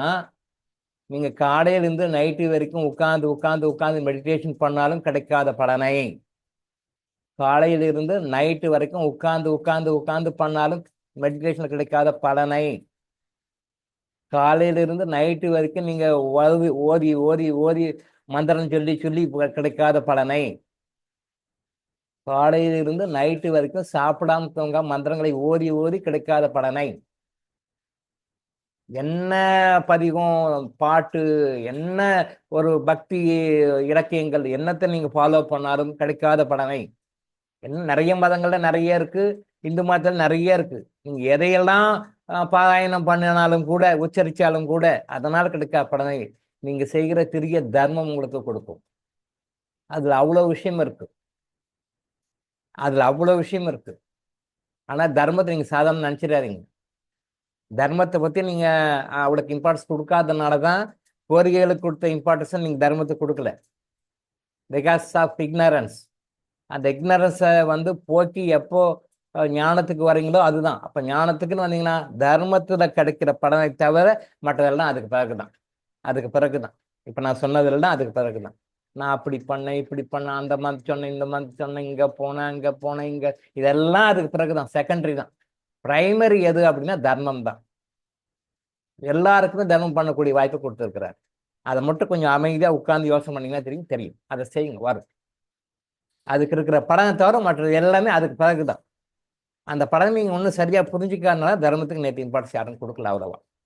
அதுக்காக நான் விளக்கம் சொன்னேன். சரிங்களா? ஓகே. போக போக நீங்களே தெரிஞ்சுக்குவீங்க. அது வந்து 4th கிரேடா இல்லாம 3rd கிரேடா இல்லாம 2nd கிரேடா இல்லாம 1st கிரேட்ல தெரிஞ்சுக்கோங்கன்னு சொல்றேன். அடிபட்டு உதப்பட்டு அப்புறம் தெரிஞ்சுக்க வேண்டாம், அதுக்கு முன்னாடியே அட்வான்ஸா தெரிஞ்சுக்கோங்க அப்படின்னு சொல்றேன். 4th கிரேட் தெரியும், 3rd கிரேட் தெரியும், பேசியிருக்கோம் நிறையா, 2nd தெரியும். நீங்க ஃபர்ஸ்ட்ல இருங்க, சொன்னாலே புரிஞ்சுக்கணும், கெட்டியா பிடிச்சிக்கோங்க. தர்மத்துக்கு அவ்வளவு வேல்யூ. கையை விட்டு காசு போகணும் வெளில. It is not your money, it is the money given by the God, the Almighty God, to be distributed to others. மற்றவங்களுக்கு டிஸ்ட்ரிபியூட் பண்ணுறதுக்காக நான் கொடுக்குற பணம், மற்றவங்களுக்கு கொடுக்கறதுக்காக இறைவன் நம்ம கொடுக்கும். இங்கே தான் நமக்கு செக் வைக்கிறார் அவர்.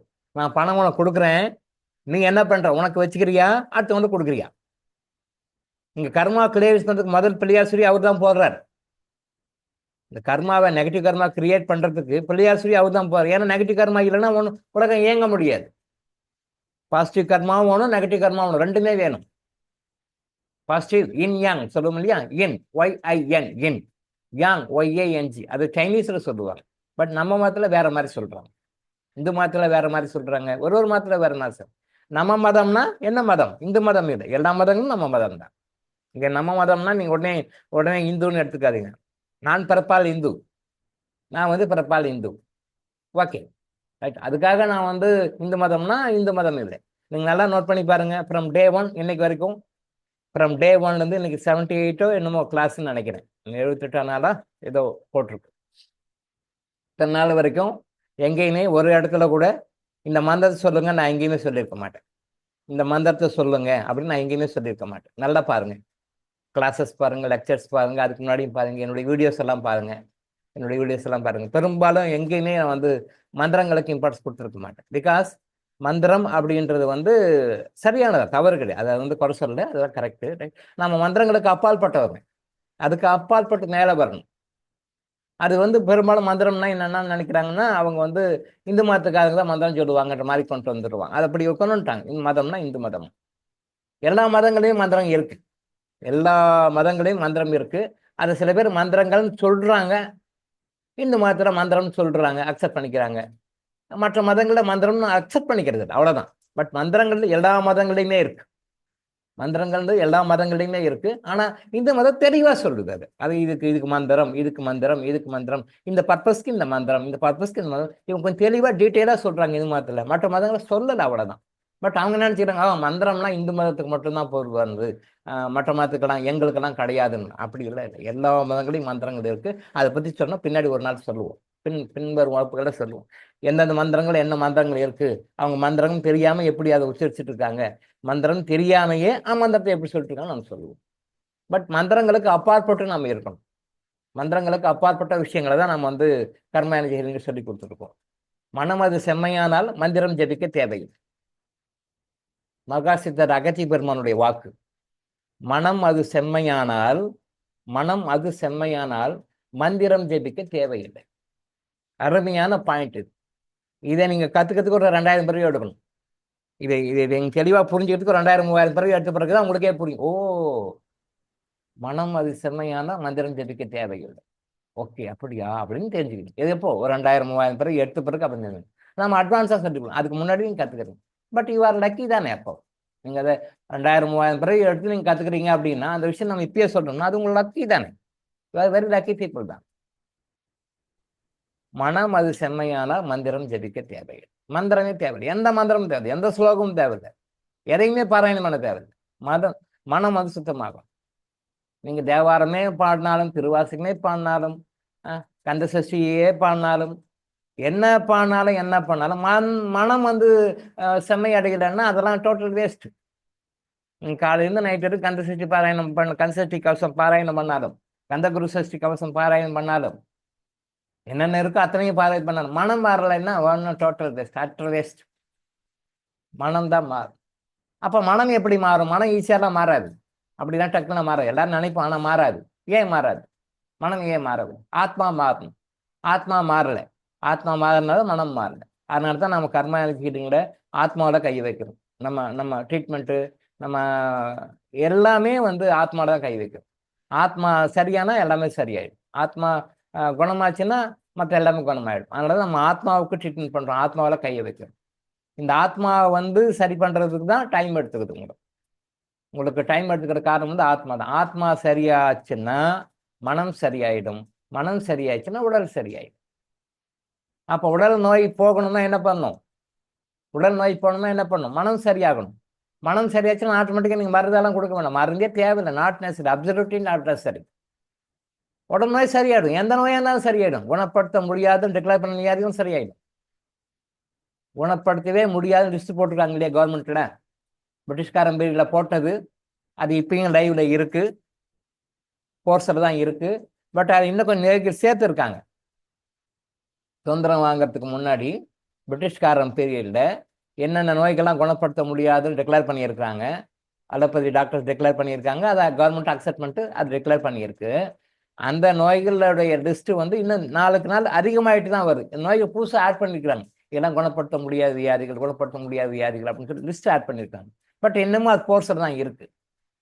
அப்படி குணப்படுத்த முடியாத வியாதிகள் ஆங்கில முறை மருத்துவத்துக்கு வேணா முடியாதா இருக்கலாம்.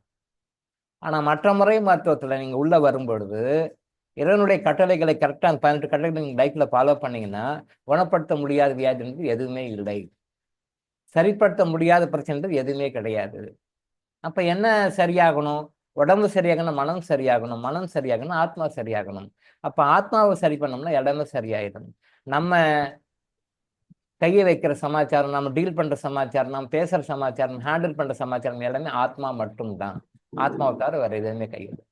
அப்ப ஆத்மாவை கரி பண்றது டக்குன்னு உடனே பண்ணிட முடியாது. நீங்க பிசிக்கல் பாடியில பயமா பண்ண முடியாது, மென்டல் பாடியில பண்ற மாதிரி, மைண்ட்ல பண்ற மாதிரி பண்ண முடியாது. ஆத்மா பண்ற அது ஒரு டிஃப்ரெண்ட் டெக்னிக். அது highest technique, very very highest technique. அந்த டெக்னிக் தான் நம்ம கர்ம எனர்ஜில ஃபாலோ பண்ணுறோம். ஸோ தர்மம்ன்றது ரொம்ப முக்கியமான விஷயம்.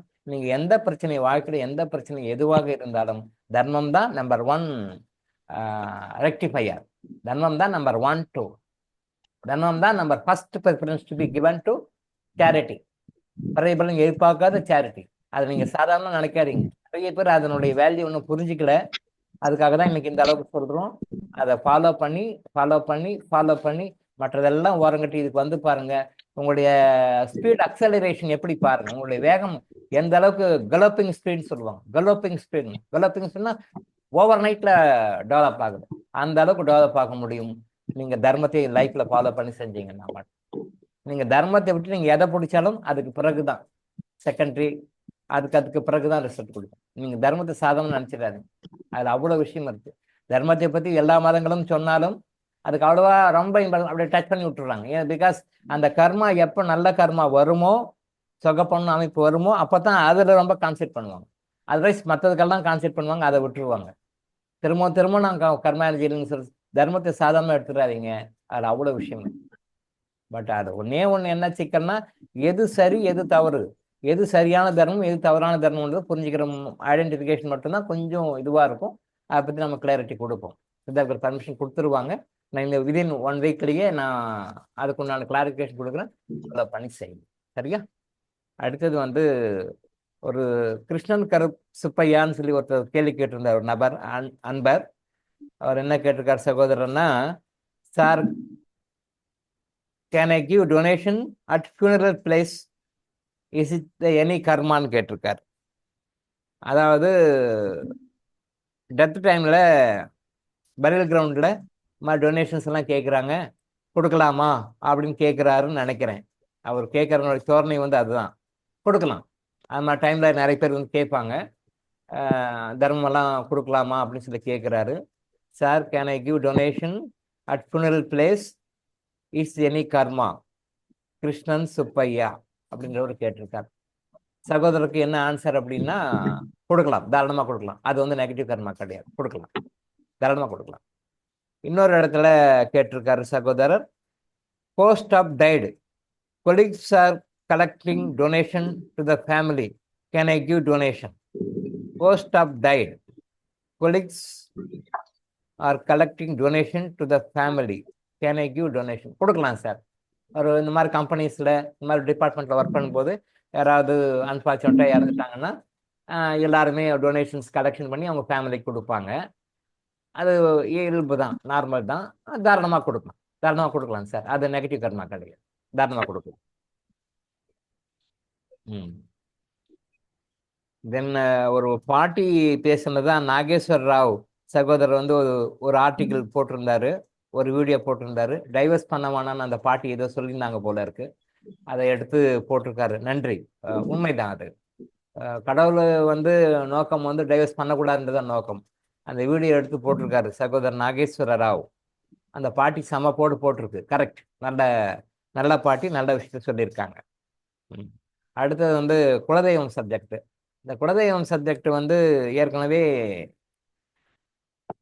பேசியிருக்கோம். அன்னைக்கு கொஞ்சம் டைம் முடிஞ்சதுனால அதை பற்றியெல்லாம் பேசலை. குலதெய்வம் அப்படின்றது வந்து அந்த காப்பி எடுத்தீங்களா? அந்த சரி, ஓகே. நாங்கள் வந்து பாரம்பரியமாக வந்து இந்த தெய்வத்தை கும்பிட்டுட்டு இருக்கோம், தெய்வத்தை இந்த பல தலைமுறைகளாக கும்பிட்டுட்டு இருக்கோம். பட் அது வந்து சில பேர் வந்து இது எங்களுடைய தெய்வம் சொல்கிறாங்க, எங்களுக்கு தான் உரிமைன்னு சொல்கிறாங்க அப்படின்னு சொல்லிட்டு சகோதரர் ஜிஆர்னு கேட்டார்னு ஒரு இதில் வந்திருந்தது. அந்த கேட்டுங்க சார்.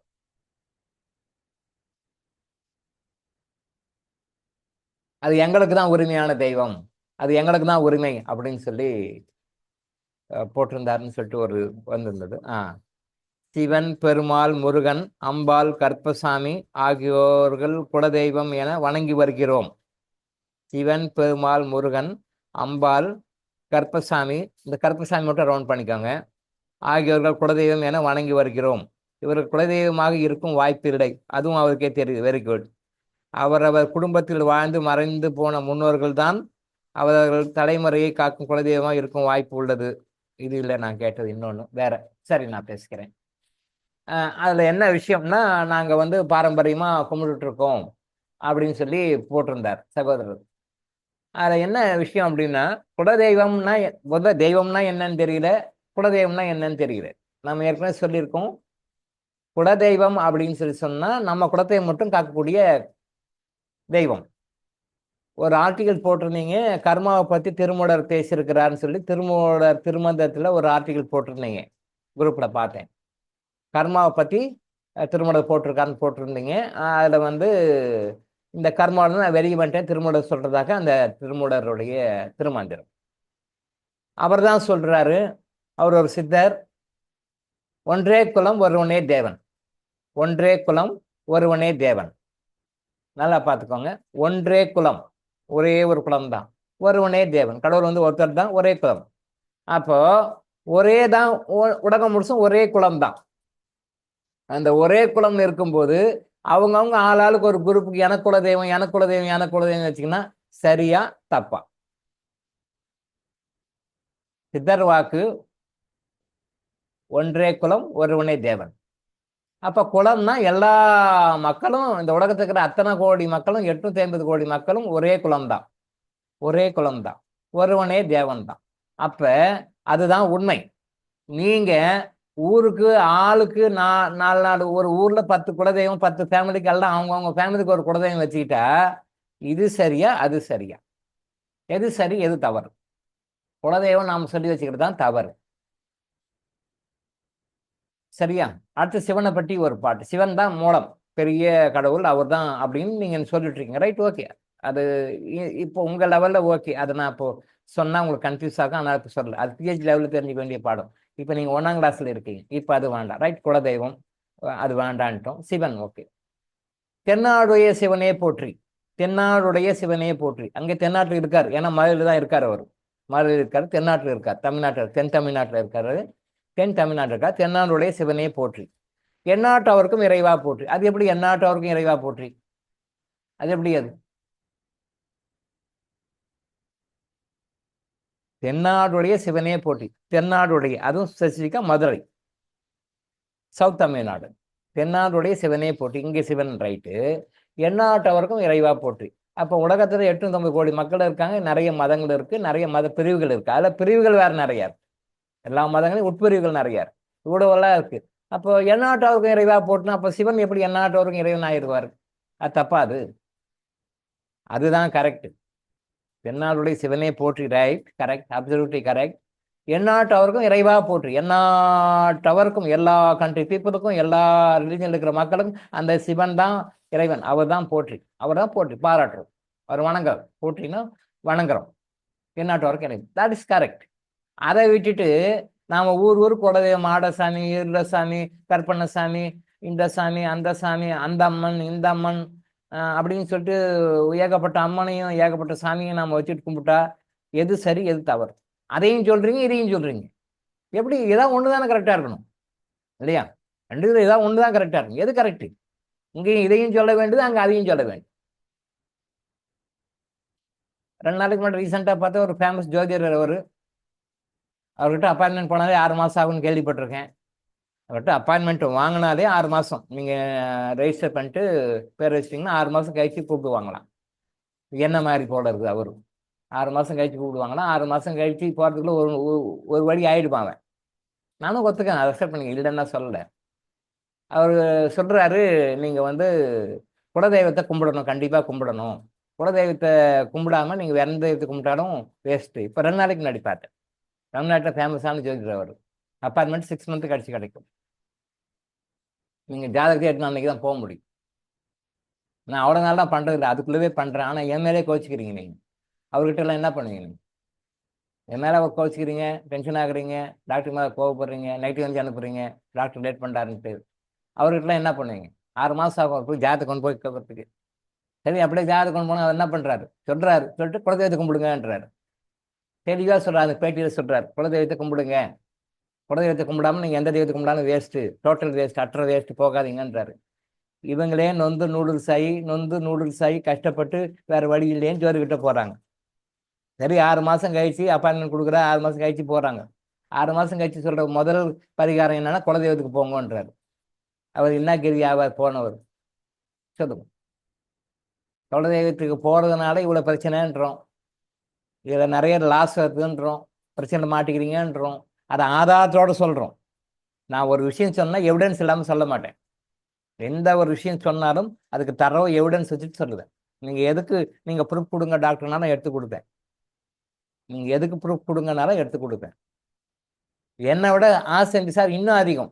என்னை விட அவர் இன்னும் ரொம்ப ரொம்ப அப்சாக்டா எடுத்து கொடுப்பார். அப்சாக்ட் பண்ணி கரெக்டா எடுத்து கொடுப்பார். இதுக்கு எவிடன்ஸ் கொடுங்க அப்படின்னு சொல்லி அவர்கிட்ட கேட்டீங்கன்னா நான் சொல்ற ஸ்டேட்மெண்ட்டுக்கு கரெக்டா எடுத்துருப்பேன். என்னை விட நான் 8 அடினா 16 அடி பாய்வேன். நான் 8 அடி தான், அவர் 16 அடி பாய்வார். அந்த இடத்துக்கு போய் தேடி பிடிச்சி எடுத்து உட்காருவார். நைட்டு 1 மணிக்கு 2 மணிக்கு கூட உட்காந்து விடிய விடிய உட்காந்து எடுத்து கொடுப்பார். நான் சொல்லிட்டு போயிடுவேன், அவ்வளோதான். அவர் எடுத்து கொடுப்பார். ஸோ ஆதாரம் இல்லாமல் நம்ம இங்கே எதுவும் பேசுறது கிடையாது. எல்லாமே ஆதாரத்தோடு தான் பேசும். Without pakka evidence we never give any suggestions. எந்த ஒரு சஜஷன் சொன்னாலும் கரெக்டாக கொடுப்போம். அப்போது குலதெய்வம் கூறினால் தவறு, நிறைய தவறுகள் நடக்கு, நிறைய பிரச்சனைகள் மாட்டிக்கிறாங்க அப்படின்னு நம்ம தெளிவாக சொல்கிறோம். ஆனால் அவர் சொல்கிறாரு குலதெய்வத்தை கும்பிடணும் அப்படின்னு சொல்கிறாரு. இப்போ அதை கேட்டு வீணாக போகிறவங்க எத்தனை பேர் போவாங்க? எத்தனை பேர் குடும்பம் கெட்டு போகும்? எத்தனை பேர் கஷ்டப்படுறாங்க? அது நெகட்டிவ் கர்மா இருக்கும். அப்படி தான் போய் காசையும் கொடுத்து அப்பாயின்மெண்ட்டையும் கொடுத்து டைமும் எடுத்து போய் வீணாக தான் போவாங்க. எஸ், குலதெய்வம் அப்படின்றது வந்து எனக்குரிய தெய்வம். இப்போ நீங்கள் ஒரு ஃபேமிலி இருக்கு, இந்த ஃபேமிலியில் ஒரு 3 பேர் இருக்கிறீங்க, 3 பேர் இருக்கிறீங்க. அதில் ஒரு குழந்தை வந்து அப்பா அம்மா எனக்கு தான் சொந்தம், எனக்கு தான் சொந்தம், உங்களுக்கெல்லாம் கிடையாது, எனக்கு தான் அப்பா அம்மா அப்படின்னா உங்களுக்கு எப்படி இருக்கும்? அப்பா அம்மா எனக்கு மட்டும்தான் சொந்தம் அப்படின்னா நீங்கள் எப்படி நினைப்பீங்க? சரி, உங்கள் தம்பியோ தங்கச்சியோ, அப்பா அம்மா எனக்கு தான் சொந்தம், அப்பா அம்மா எனக்கு தான் சொந்தம், உனக்கெல்லாம் கிடையாது அப்படின்னா எப்படி இருக்கும்? சிரிப்பாக இருக்கும்ல? கொஞ்சம் யோசனை பண்ணி பாருங்க. இங்கே ஒரு 3 பேர் இருக்கீங்க, உங்கள் வீட்டிலே எடுத்துக்கோங்க, உங்கள் குழந்தைங்களே எடுத்துக்கோங்க. அவங்க 3 பேர் சண்டை பிடிச்சிக்கிறாங்க. 3 பேரும் அப்பா அம்மா எனக்கு தான், உனக்கு கிடையாது, அப்பா அம்மா எனக்கு தான், உனக்கு கிடையாது, எனக்கு தான் சொந்தம், உனக்கெல்லாம் அப்பா அம்மா கிடையாது, உனக்கெல்லாம் சொந்தம் கிடையாதுன்னு சொன்னால் உங்களுக்கு எப்படி காமெடியாக இருக்கும்? அது அதே மாதிரி தான் இந்த தெய்வம் எனக்கு சொந்தம், இது எனக்கு மட்டும்தான் உரிமை, உனக்கெல்லாம் உரிமை கிடையாது, உனக்கெல்லாம் பாதியை கிடையாதுன்னு சொன்னால் அதே தான். கம்பேர் பண்ணி பார்த்துக்கோங்க.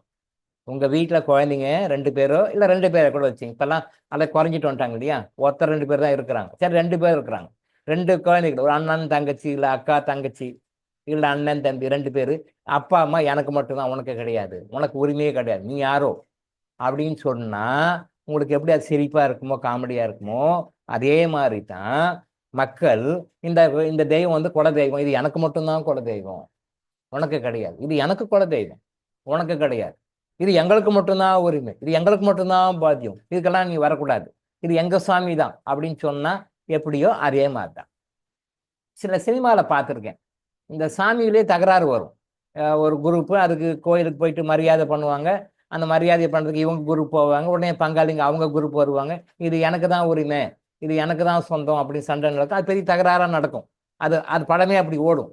ஏதோ 2 பார்த்துருக்கேன். என்ன படம், படத்தை பார்க்கல, அது சும்மா அந்த அந்த அந்த கிளிம்ஸ் பார்த்துருக்கேன். எங்கேயாவது வெளில போகும்போது நான் படம்லாம் பார்க்கறதுக்கு எனக்கு நேரம் கிடையாது. எங்கேயாவது போகிற இடத்துல அது மாதிரி ஒரு மெசேஜ் வரும், அது அப்படி கண்டப்படும், அதை நம்ம கேட்ச் பண்ணி வச்சுக்குவோம். அது மாதிரி ஏதோ 2 படம் பார்த்துருக்கேன். இவங்க வந்து மரியாதை பண்ணுறதுக்கு ஏதோ இதெல்லாம் கட்டிக்கிட்டு ரொம்ப மரியாதை பண்ணுறதுக்கு அம்மன் கோயிலுக்கு வருவாங்க, ஏதோ கோயிலுக்கு வருவாங்க. உடனே ஆப்போசிட் குரூப் ஒன்று வரும், இவங்க எங்களுக்கு தான் பதில் மரியாதை, நாங்கள் தான் சாமிக்கு இது செய்யணும்னுவாங்க, இல்லை நாங்கள் தான் செய்யணும், இல்லை நாங்கள் தான் செய்யணும்னுவாங்க.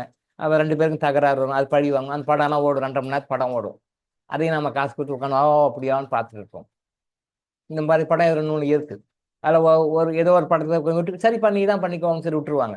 சில பேர் அதெல்லாம் முடியாது, சண்டை பிடிப்பாங்க. பூசாரி தடுமாறுவார், இங்கேயும் முடியாது அங்கேயும் முடியாது, 2த்துக்கும் பதில் சொல்லுவார். இந்த மாதிரிலாம் நடக்கும். தமிழ் சினிமாவில் பார்த்துருக்கோம்.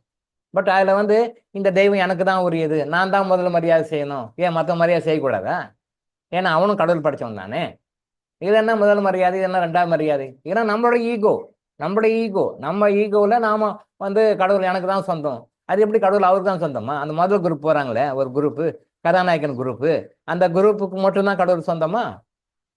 இல்லைன்னு குரூப் வருது, அவன் எனக்கு தான் சொந்தம், அவன் சண்டை பிடிக்கிறான். இவன் சாமிக்கு இவன் சண்டை பிடிச்சான், சாமின்னு என்னன்னு தெரியல, கடவுள்னா என்னன்னு தெரியல, இவன் சண்டை பிடிச்சிக்கிறான். அது 3 மணி நேரம் படம் ஓடுது. அப்படி இல்லை.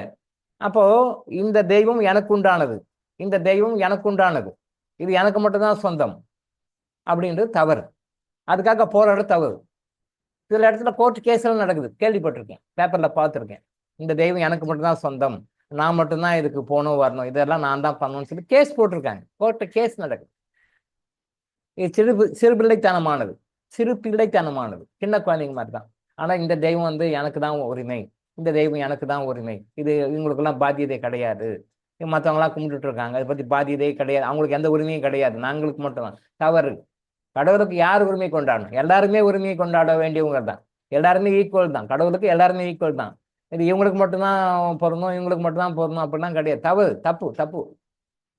அதனால வந்து இது எங்களுக்கு உண்டான தெய்வம் தான், இது எங்களுக்கு மட்டும்தான் உரிமை அப்படின்னு சொல்லி தவறான விஷயங்களை சொல்லாதீர்கள், தவறான விஷயங்களை ஃபாலோ பண்ணாதீங்க. அதே மாதிரி நீங்க கடவுள் அப்படின்னா ஒரே ஒரு கடவுள் தான்.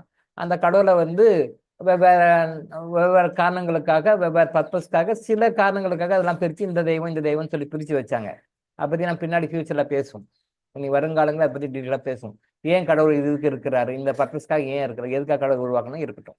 ஆனால் அதை விட்டுட்டு நீங்கள் வந்து ஹை லெவலாக கும்பிடுங்க, சிவனை கும்பிடுங்க, பெருமாளை கும்பிடுங்க, அம்பாலை கும்பிடுங்க, இதெல்லாம் கூட ஒரு லெவல் ஓகே, ஒரு ஹை லெவல். அதை விட்டு லோ லெவலில் வந்து சின்ன சின்ன தெய்வம்லாம் இருக்குது பார்த்தீங்களா, சிறு தெய்வ வழிபாடு கூடாதுன்னு வள்ளல் ராமலிங்க அடிகள் கூட சொல்லியிருக்கார். சிறு தெய்வ வழிபாடு கூடாது அப்படின்னு சொல்லி அவர் கொஞ்சம் டீசெண்டான வேர்டை போட்டு சொல்லிட்டு போயிட்டார். சிறு தெய்வ வழிபாடு அப்படின்னு சொல்லிட்டார். அது சிறு தெய்வ வழிபாடே இல்லை. அதை இன்னும் பாயிண்ட் அவுட் பண்ணா அது தெய்வ வழிபாடே இல்லை ஒன்று. ரெண்டாவது அவங்க தெய்வங்களே கிடையாது. அவர் வந்து சிறு தெய்வ வழிபாடு கூடாது கொஞ்சம் ஒரு ஹையர் லெவலில் சொல்லிட்டு போயிட்டார். இதை நம்ம இன்னும் கொஞ்சம் கீழே இறங்கி டீகோட் பண்ணி சொல்றோம், அதை இன்னும் டீகோட் பண்றோம். அது தெய்வ வழிபாடே கிடையாது, நம்பர் 1. நம்பர் 2, அவங்க தெய்வங்களே கிடையாது. நீங்க எல்லாம் கும்பிடுறீங்க பாத்தீங்களா, இந்த ஈவன் கற்பனசாமி கூட, அதான் நான் சொல்லுங்க கூட அந்த கற்பனசாமியை ரவுண்ட் பண்ணிக்கோங்கன்னு சொன்னேன். இந்த சிவன், பெருமாள், முருகன், அம்பிகை இதெல்லாம் சொன்னாங்க. அதெல்லாம் கூட ஓகே, அதெல்லாம் கூட ஒரு தெய்வங்களோட தேவர்களோட ஃபார்மாக எடுத்துக்கலாம், தெய்வங்களாக ஏற்றுக்கலாம். அதுக்கு கீழே அந்த கற்பனசாமி, முனுசாமி, இந்த இருளசாமி, அப்புறம் வந்து இருளாயி அம்மன், இசக்கி அம்மன், அந்த இது நிறைய பேர் இருக்கு, நிறைய இருக்கு அந்த அம்மன்கள்.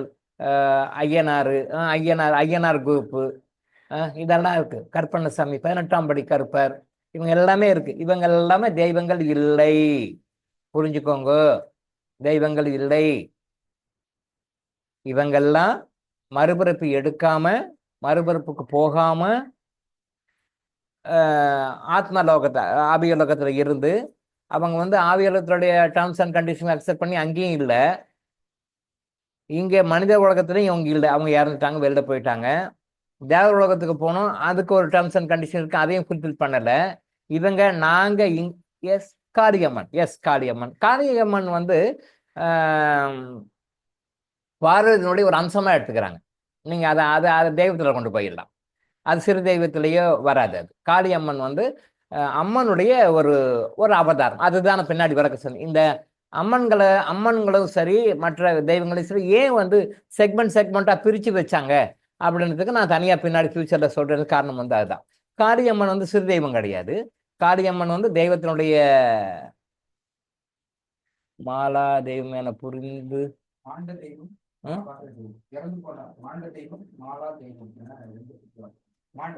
சரி. ஓ ஓ அப்படியா, சரி, ஓகே, ரைட். மாண்ட தெய்வம், மாலா தெய்வம், அருமையான பாயிண்ட். இன்னொரு 10 நிமிஷத்துல முடிக்கணும், ஆனால் சிம்பிளா சொல்றேன், ஏன்னா எனக்கு வந்ததே லேட்டு. மாரியம்மன் அப்படின்றது வந்து அது லோக்கல்ல நாமளா உருவாக்கிட்டது தான். அது வந்து அம்மனுடைய ஒரு பேரா கொண்டுட்டாங்க. மாரியம்மனை வந்து அம்மனுடைய சக்தியினுடைய வழிபாடா கொண்டுட்டாங்க. இது எப்படி எடுத்துக்கலாம்? சரி, அம்மனாவே எடுத்துக்கோ, அதை நான் விளக்கம் சொல்றேன். மாரியம்மனை வந்து அம்மனாவே எடுத்துக்கோ, காரியம்மனையும் அம்மனாவே எடுத்துக்கோ. அது சில காரணங்களுக்காக அந்த சக்தியை வந்து பிரிச்சு சொன்னாங்க. அந்த ஏன் வந்து அதை பிரிச்சு சொன்னாங்கன்றதை நான் சொல்றேன், டீட்டெயிலாக சொல்றேன். ஏன் வந்து காளியம்மனும் அப்படிதான். அந்த ஒரு இப்போ பாருங்க, இப்போ நவராத்திரி வரப்போகுது, புரட்டாசி மாசத்துல வரப்போகுது. நீங்க வழிபடுறது வந்து சக்தி வழிபாடு தான், அம்மன் வழிபாடு தான். ஆனா அதையும் 9ஆ பிரிச்சு வழிபடுறீங்க. அது ஏன் ஒரே நாளை கும்பிட்டு போயிடலாமே? நவராத்திரி அது ஒரே நாளை கும்பிடலாமே. அந்த அம்மனை கும்பிடுறது கூட 9ஆ பிரிச்சு கும்பிடுவீங்க. அம்மனை வந்து 9 பிரிவா பிரிச்சு 1 2 3 4 5 6 7 8 9 அப்படி 9ஆ பிரிச்சு கும்பிடுவீங்க. அம்மனுடைய ஒரே விஷயம் தான் அது. அந்த அம்மனுடைய ஒரே விஷயத்த நீங்க 9 அம்மனா பிரிச்சு கொடுத்தீங்க. அதுக்கு காரணம் இருக்கு, நம்ம பின்னாடி வேணா சொல்லுவோம், அதை பத்தி சொல்லுவோம். நேர பற்றாக்குறையினாக இப்போ அதை சுருக்கமா சொல்றோம், பின்னாடி சொல்லலாம். அதே மாதிரி தான் இந்த அம்மன் தான், இந்த காரியம்மன். மாரியம்மன் கூட அக்செப்ட் பண்ணிக்கலாம், அது ஒரு பர்பஸ்க்காக வந்தது, மாரியம்மன் கூட எடுத்துக்கலாம். சரி, இதெல்லாம் கூட ஓகே, விளக்கம் சொல்றேன். பட் மற்ற அம்மன்கள், மற்ற ஐயனார்கள், இப்போ ஐயனார்லாம் டோட்டலாக 100% தெய்வம் கிடையாது. அவங்களாம் வந்து மறுபிறவி எடுக்காத ஆன்மாக்களா அப்படின்னு சொல்லி பார்த்தா மறுபிறவி எடுக்கக்கூடிய ஆன்மாக்கள் தான். மறுபிறவிக்கு போகாம நான் வந்து இந்த குலத்தை காப்பாத்துறேன், இந்த இனத்தை காப்பாத்துறேன்னு சொல்லிட்டு ஒரு சின்ன மைண்டோட, குறுகிய மனசோட, பிறப்பினுடைய நோக்கத்தை அறியாம இருந்து தன்னுடைய வாழ்க்கை வேஸ்ட் பண்ணி கொண்டிருக்கின்ற ஆத்மாக்கள், தங்களுடைய வாழ்க்கையை வேஸ்ட் பண்ணி கொண்டிருக்கிற ஆத்மாக்கள், வழிபடுகின்றவர்களையும் உருப்படாத பண்ணக்கூடிய ஆத்மாக்கள். வழிபடவும் விட மாட்டாங்க, உருப்பட விட மாட்டாங்க, அவங்களும் விட மாட்டாங்க. நாமளும் அப்படிதான், குலதெய்வம் குலதெய்வம் அவங்கள பிடிச்சி வச்சு அவங்களையும் மேலே பார்க்க விடுறது இல்லை, அவங்களையும் பார்க்க விடுறது இல்லை, நாமளும் போறது. இப்படியே குண்டு சட்டிக்குள்ளே குதிரை ஓட்டிக்கிட்டு அந்த இதுக்கு குளத்துக்குள்ளேயே குட்டி குட்டியே அந்த கிணத்துக்குள்ளேயே நீச்சல் அடிச்சுக்கணும். கிணத்தை விட்டு வெளியே வரணும். கிணற்று தவளைகளாக இருக்கிறோம், கிணத்தை விட்டு வெளியே வரணும். அப்பதான் உலகம் நிறைய இருக்கும். அங்குள்ளேயே குண்டு சட்டிக்குள்ளே குதிரை ஓட்டிட்டு இருக்கும். உள்ளே போட்டு இதே குலதெய்வம் நானும் குலதெய்வம் நானும் குலதெய்வம் இப்படியே ஒரு 6 ஜென்மம் எடுத்துங்க. எப்பதான் விட்டு வெளியே வர போறீங்க? ஸோ இந்த மாதிரி சிறு தெய்வ வழிபாடெல்லாம் விட்டுடுங்க. அதெல்லாம் வந்து மறுபிறவி எடுக்காத ஆத்மாக்கள். மாண்ட தெய்வம் மாண்டா தெய்வம், நான் நல்லா சொல்லுவேன். தெய்வத்துக்கு மரணமே கிடையாது, தெய்வம்ன்றதுக்கு மரணமே கிடையாது. அதுக்கு பிறப்பும் இல்லை இறப்பும் இல்லை. கடவுளுக்கு என்ன டெபனிஷன் அப்படின்னா, அதுக்கு பிறப்பும் இல்லை இறப்பும் இல்லை. அப்ப பிறப்பும் இல்லை இறப்பும் இல்லை அப்படின்னும் போது சில தெய்வங்களுக்கு பிறப்பு கொடுத்துருக்காங்களா சார்னு சொல்லுவீங்க. அதுக்கும் நான் பின்னாடி விளக்கம் சொல்றோம். சில தெய்வங்களுக்கு பிறப்பு கொடுத்துருக்காங்களே, இந்த நாளில் பிறந்ததுன்னு சொல்றாங்களே, இந்த இந்த டைம்ல பிறந்ததுன்னு சொல்றாங்களே அப்படின்னு அதுக்கு நான் விளக்கம் சொல்றேன்.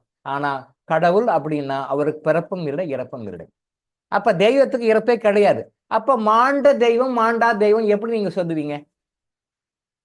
பேசிக்கே தப்பு. இப்ப நல்லா யோசனை பண்ணி பாருங்க. பேசிக்கே தப்பு. மாண்ட தெய்வம் மாளாத தெய்வம். இறக்கின்றது வந்து மனிதன் தான் இறப்பான ஒழிய தெய்வம் இறக்காது. நாம லோயர் லெவல்ல இருக்கிறதுனால தெய்வத்துடைய ஒரு பகுதி தான் நாம. பட் லோயர் லெவலில் இருக்கிறனால தான் நம்ம இறக்குறோம். ஹையர் லெவலில் போனால் இறக்கும். நமக்கு இறப்பே கிடையாது. இது ஒரு ஹையர் வெர்ஷன் ஆஃப் ட்ரூத். அது பின்னாடி நான் விளக்கம் சொல்றேன். இப்போ மாண்ட தெய்வம் மாளாத தெய்வம்னா தெய்வம் எப்படி மாளும், தெய்வம் எப்படி இறக்கும்? இங்கே கான்செப்டே தப்பா இருக்கே.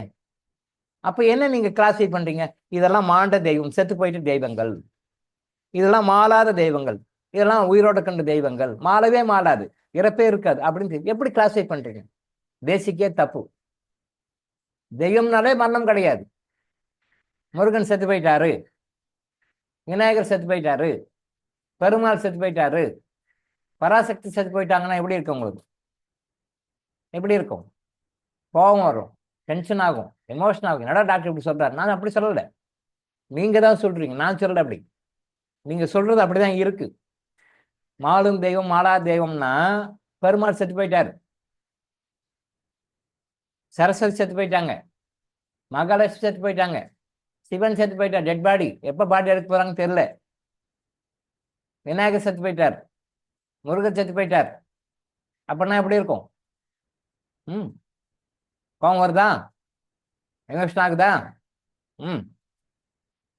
எப்படி இருக்கும்? அதுதான் இது. மாளாத தெய்வம் அப்படின்னு ஒன்றும் கிடையாது, மாடும் தெய்வம்னு ஒன்றும் கிடையாது. மாண்ட தெய்வம் எப்படி சொல்றீங்க? திரும்ப நல்லா யோசனை பண்ணி பாருங்க. மாண்ட தெய்வம் அது மாடுது செத்து போகுதுன்னா அது எப்படி தெய்வமானு எடுத்துக்க முடியும்? நீங்க அதை கொண்டா நீங்க முன்னுக்கு போகும்போது தான் கீழே போவீங்களா? செத்து போயிட்டு தெய்வம் சாகக்கூடிய தெய்வத்தை போய் நீங்க கும்பிட்டா நீங்க உருப்பிடுவீங்களா? நீனா போவீங்களா? நீனா தான் போவீங்க. அப்படிதான் போயிட்டு இருக்கோம் இது வரைக்கும். எல்லாருமே தெரியாம போயிட்டு இருக்கோம். கர்மேஜிங்களே இதையாவது தெரிஞ்சுக்கோங்க. எல்லாம் யாரும் சொல்றது யாரும் ஆள் இல்லை. கோடி கோடியா கொடுத்தா கூட இதை சொல்றதுக்கு யாருமே ஆள் இல்லை. எத்தனை கோடி கொடுத்தாலும் சொல்றதுக்கு ஆள் இல்லை. எவ்வளவு சொத்து பத்து எழுதி வச்சாலும் வாங்கி உள்ள போட்டுக்குவாங்களோடய, தேவஸ்தானத்துக்கு எழுதிவாங்களோ, இது சொல்ல யாரும் ஆள் இல்லை. எவ்வளவு நகை போட்டாலும் வாங்கிக்குவாங்க திருப்பதியில, எவ்வளவு சொத்து எழுதி கொடுத்தாலும் வாங்கிக்குவாங்க. இதெல்லாம் யாரும் சொல்றதுக்கு ஆள் இல்லை திருப்பதியில. யாரும் ஜர்கண்டின்னு தள்ளி தான் விட்டுருவாங்க. நீங்களும் ஜர்கண்டின்னு வந்துட வேண்டியதில்லை. நீங்க என்ன வாங்கிக்கிறீங்க? ஒண்ணுமே இல்லை, நத்திங். டொனேஷன் போடுறீங்க, உண்டியில கொட்டுறீங்க, சொத்தை எழுதி வைக்கிறீங்க, நகையை போடுறீங்க, நட்டை போடுறீங்க, எல்லாம் பண்றீங்க, எல்லாமே பண்றீங்க.